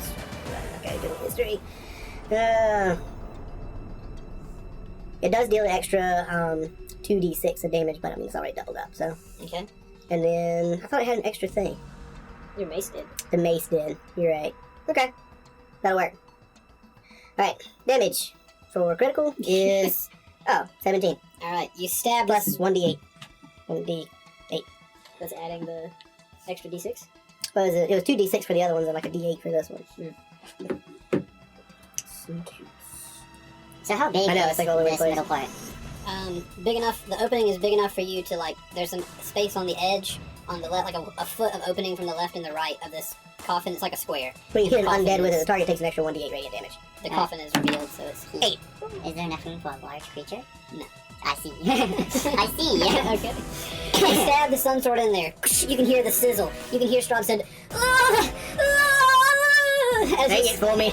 as you stab him, but he does still remain alive, and the mech continues to move, seemingly most of his power devoted to powering this mech. Cool. So after the 17 and the 8 damage, I've stabbed him with it. Mhm. I leave the sword in there. Okay. When you remove your hand with the jackplate. We'll say no for now. It's sentient, so it knows where it's at. It knows Its purpose is to destroy this dude, It's stabbed into the body of Strahd. That's what here. happened. We didn't use it last time. right? Also, while grasping the hilt, you can use a bonus action called really pure rage to spring from existence, make it blade. Okay. I'm good. Blade's good. Cool. Blade's still there. There's a sun sword jamming out of the coffin now as the mech continues to move around. Strahd is crying from the inside of it. "Ah! Just let me have this! It is the last thing I have!" He cries from inside. It is now Weselton's turn. I'm gonna go to the chest area. Okay, you gonna fly over there too? All right. Is there enough room for all of us? What for two of us? You're at the front of this giant this giant mech. plenty of room You around can the stand table. beside. You can fly there beside Reginald. Because I just want to see him. Yeah, you can go in there and look at him. It's a coffin in a cage, basically, right? It's a coffin in a cage. It's surrounded by stone. Hold on. Like, imagine there was a hole that was just deep enough to have a coffin in it, and then you covered it in rebar. Sure. I'm gonna do enlarge or reduce. And I'm gonna try to reduce STRAHD. Reduce Strahd? Yeah. Okay. So, Him, or his coffin, or... I could do the coffin. But I'm assuming he's like Shrink wrap. Isn't he like grabbing things and all that with his frail body, or is he controlling it with his mind? Yeah, there's no tools in there. He's just inside this coffin. You got a sword made of sunlight stabbing out of him. Yeah. There's like a sunlight sword bobbing up and down out the side of this coffin. So what's Strahd's thing with sunlight? You just can't heal in sunlight? He's a vampire, so he can't heal in sunlight. It hurts him. Oh, there's like a true mech. Well, like No, yeah, it's not. Okay, then. Not a lot I'm gonna just shoot a fireball at him then. inside of it. All right, you go up to the edge and fire a firebolt in He there. comes up, he's like, where's the head? Where's the head? That is a 23 thing. They'll definitely hit Baby Strahd. Hold on. He's inside a coffin. Come on, you got it. When you said I could see him, like, I thought he's like, the coffin was open. Okay, then. The coffin It's like is open. pried open a little bit. It's like just enough I can like get down in there. He's like reaching out. If you stick your hand in there and unleash a fireball, You ain't gonna miss. yeah. Alright, then can I do that? Fireball or firebolt? Firebolt. That's Okay. right. I do that. Sure, fire it. You hit him. Roll damage. 9. 9 damage. He wails again. My hubris brought me here! He fires as smoke billows out of the side of his coffin. Anything else you plan to do? Attack of opportunity if I leave, correct? If you leave the area of the mech, yeah. You have to go a long way for that, though. Then I think I'm gonna just stay there then. Alright. So the both of us are there, and I'm holding on to one of the bars. I'm like kind of like floating a little bit, and I'm explaining to him very calmly. Now this is what you would call a true boss battle. I mean, you take your notes on all this, right? I mean, just kind of explaining everything. I'm just trying to not die. Jericho. What you There would doing? usually be epic battle music playing at this time. Oh, there we go. I'm gonna fly up and kind of get a look at the show. I'm gonna stay far enough back that I don't get in the light of the fire to lose my invisibility. Okay. But I'm gonna let them do their thing. It seems like they got it under control. Okay. And then Jeremy. Bonus action, I'm gonna reignite the halo. Okay. I'm gonna fly up to the hole with Strahd and like latch on. Okay. Because I have climbing speed, and then I'm gonna cast Sunbeam Sunbeam. into the hole. Like the bread? Yeah. Sunbeam. Just take a look at it. That's another video where somebody uses a food item as a weapon. The guy gets attacked by like a rabid fox or something. He reaches into his grocery bag and pulls out a loaf of bread and just starts beating it. Very humane. Yeah. Almost kind. I mean, just grab what you're gonna get. Alright, Sunbeam it. So it's concentration up to a minute. A beam of brilliant light flashes out from your hand in a 5-foot wide, 60-foot line. Each creature in the line must make a Constitution saving throw. On a failed save, the creature takes 6d8 radiant damage and is blinded until your next turn. Just roll that damage. Yeah, undead muses have disadvantage, blah, blah, blah. For the duration, a mote of brilliant radiance shines in your hand, sheds bright light in a 30-foot, dim light for an additional 30, the light is sunlight. Okay. 32 damage. 32 damage. And that's straight in the hole of the coffin. Alright. So we got Sunbeam. It had the sun sword. He's on fire. Basically, Yeah. like it looks like the glow from the inside of a tanning booth. Yeah, he looks inside like there right it now. looks like Iron Man's thing inside, just red, just and you hear him yell, "Ah!" He's screaming in agony. I'm gonna turn to Reginald and just be like, I feel like this is a lot worse for him than the first time. Yeah, Like, he should have, if he would just fought the other guy, and he would have been fine. Didn't we dispatch him with like a broom handle or something last time? I mean, That was disrespect. This is just torture, I feel like. it really is. It really is. Well, look, next time we'll do it different. Okay? Because of your conversation, the final thing he says is, "If I must go, you will come with me." The mech suit grabs the rest of its axe, takes it and slams it into its chest as Ooh. hard as into its own chest as hard as it can, Ouchie. attacking So all of you at the same time. since they're right there with me, can I impose disadvantage? Huh? You can throw your shield up. Can I impose disadvantage on them? Probably not. At this point, it's a giant mech suit. I don't know if you turning around while flying with your shield is going to do much to keep them from getting hit. I'll help you negate. I'll let you negate some damage with it though. Okay. I'm thinking about squish. We're gonna roll. Wow. He hasn't missed though. There's no roll. He doesn't miss his own chest. So do we need to roll dexterity? You or guys we roll. just- Yeah, you guys roll a saving throw. See if you can get out of the way. What Okay. kind? A dexterity saving throw. Pew! Oh shoot. That's Another a natural 20. 4. A 4. Okay. 4. 15. 15. Where were you currently flying? Like right in front of him, or? I was trying to get far enough away that no fire light was shining on me, however far you say that is. Okay. All right. So the three of you dodge. 20. Reginald, your attempt to protect leaves you there. Everyone else, we're gonna say you're a protector. You saw it coming. You knew Dermot had it under control. He takes a dodge. Instead of dodging yourself, you grab the scruff of Weselton's neck and you throw him as far as you can. He goes flying away into the air. Jericho gets out of the way as the full brunt of the axe comes through. I'm gonna roll some damage. This is his final attack. The final? Yeah, 10, 11. Ooh, wow, 14. You know what number I'm 18. 1. 26. 38. What's that? 40. I think there should be a rule that 45? lose track of the count. That's it. Yeah, I know. Indomitable. What's that? I am indomitable. What's that mean? I can re-roll a saving throw that I failed. Wow, okay. I can do this starting at 17th level. I can do it 3 times. Okay. Do it now. I'm gonna do it now. Okay. Just in case. Crit fail. 3! Yes. You take 45 damage from this. Is that a reduced damage? That's it. No, that's not it. Okay. You take 45 damage as the axe collides with you, jamming you through the rebar and into the coffin with Strahd, and out the other Hey, side. buddy. I was about to say, hey, how you doing? And out the other side, you inside of the coffin fly through the back of the mech suit into the rubble behind you, crashing on top of a dead Strahd. The mech suit with an axe through its body falls backward and it lands, like, to your side. So we're gonna roll some more damage here for, what happens when you Is get Strahd past still through all there? that. Okay. Yeah, he's all dead. 11. For now. 20, But we'll come back again next 26, year. You might not. 36, 38, Nah. 47. 47 damage from slamming through and hitting the ground. How much? 47? 47 damage. Okay. You're probably alright, though.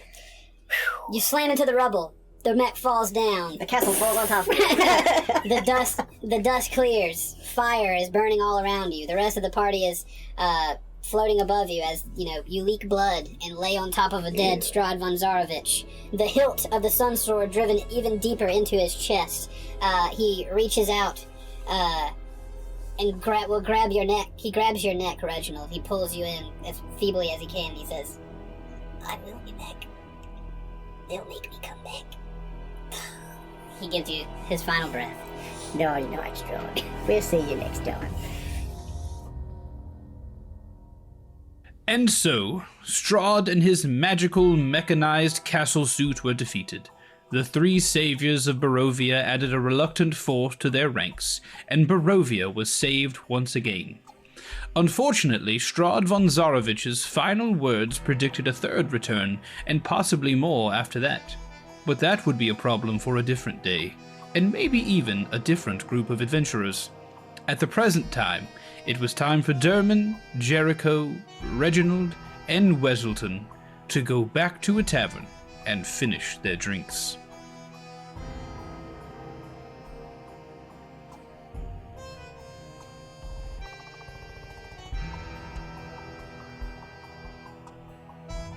This has been the 2022 Dungeon Boys Halloween special. We hope that you enjoyed it. If you listened all the way through to get to this point, congratulations. You're a true fan. We love making the show, and it has been our pleasure to bring you a special Halloween episode for the first time ever. We hope to do more things like this in the future. If you feel like it, we would love it if you would review our podcast on iTunes or wherever you get your podcast, if you would share it with your friends, and you would help us continue making this wonderful show that we love making and that we hope you enjoy. Thanks again, have a happy Halloween, and please remember that we love you very much.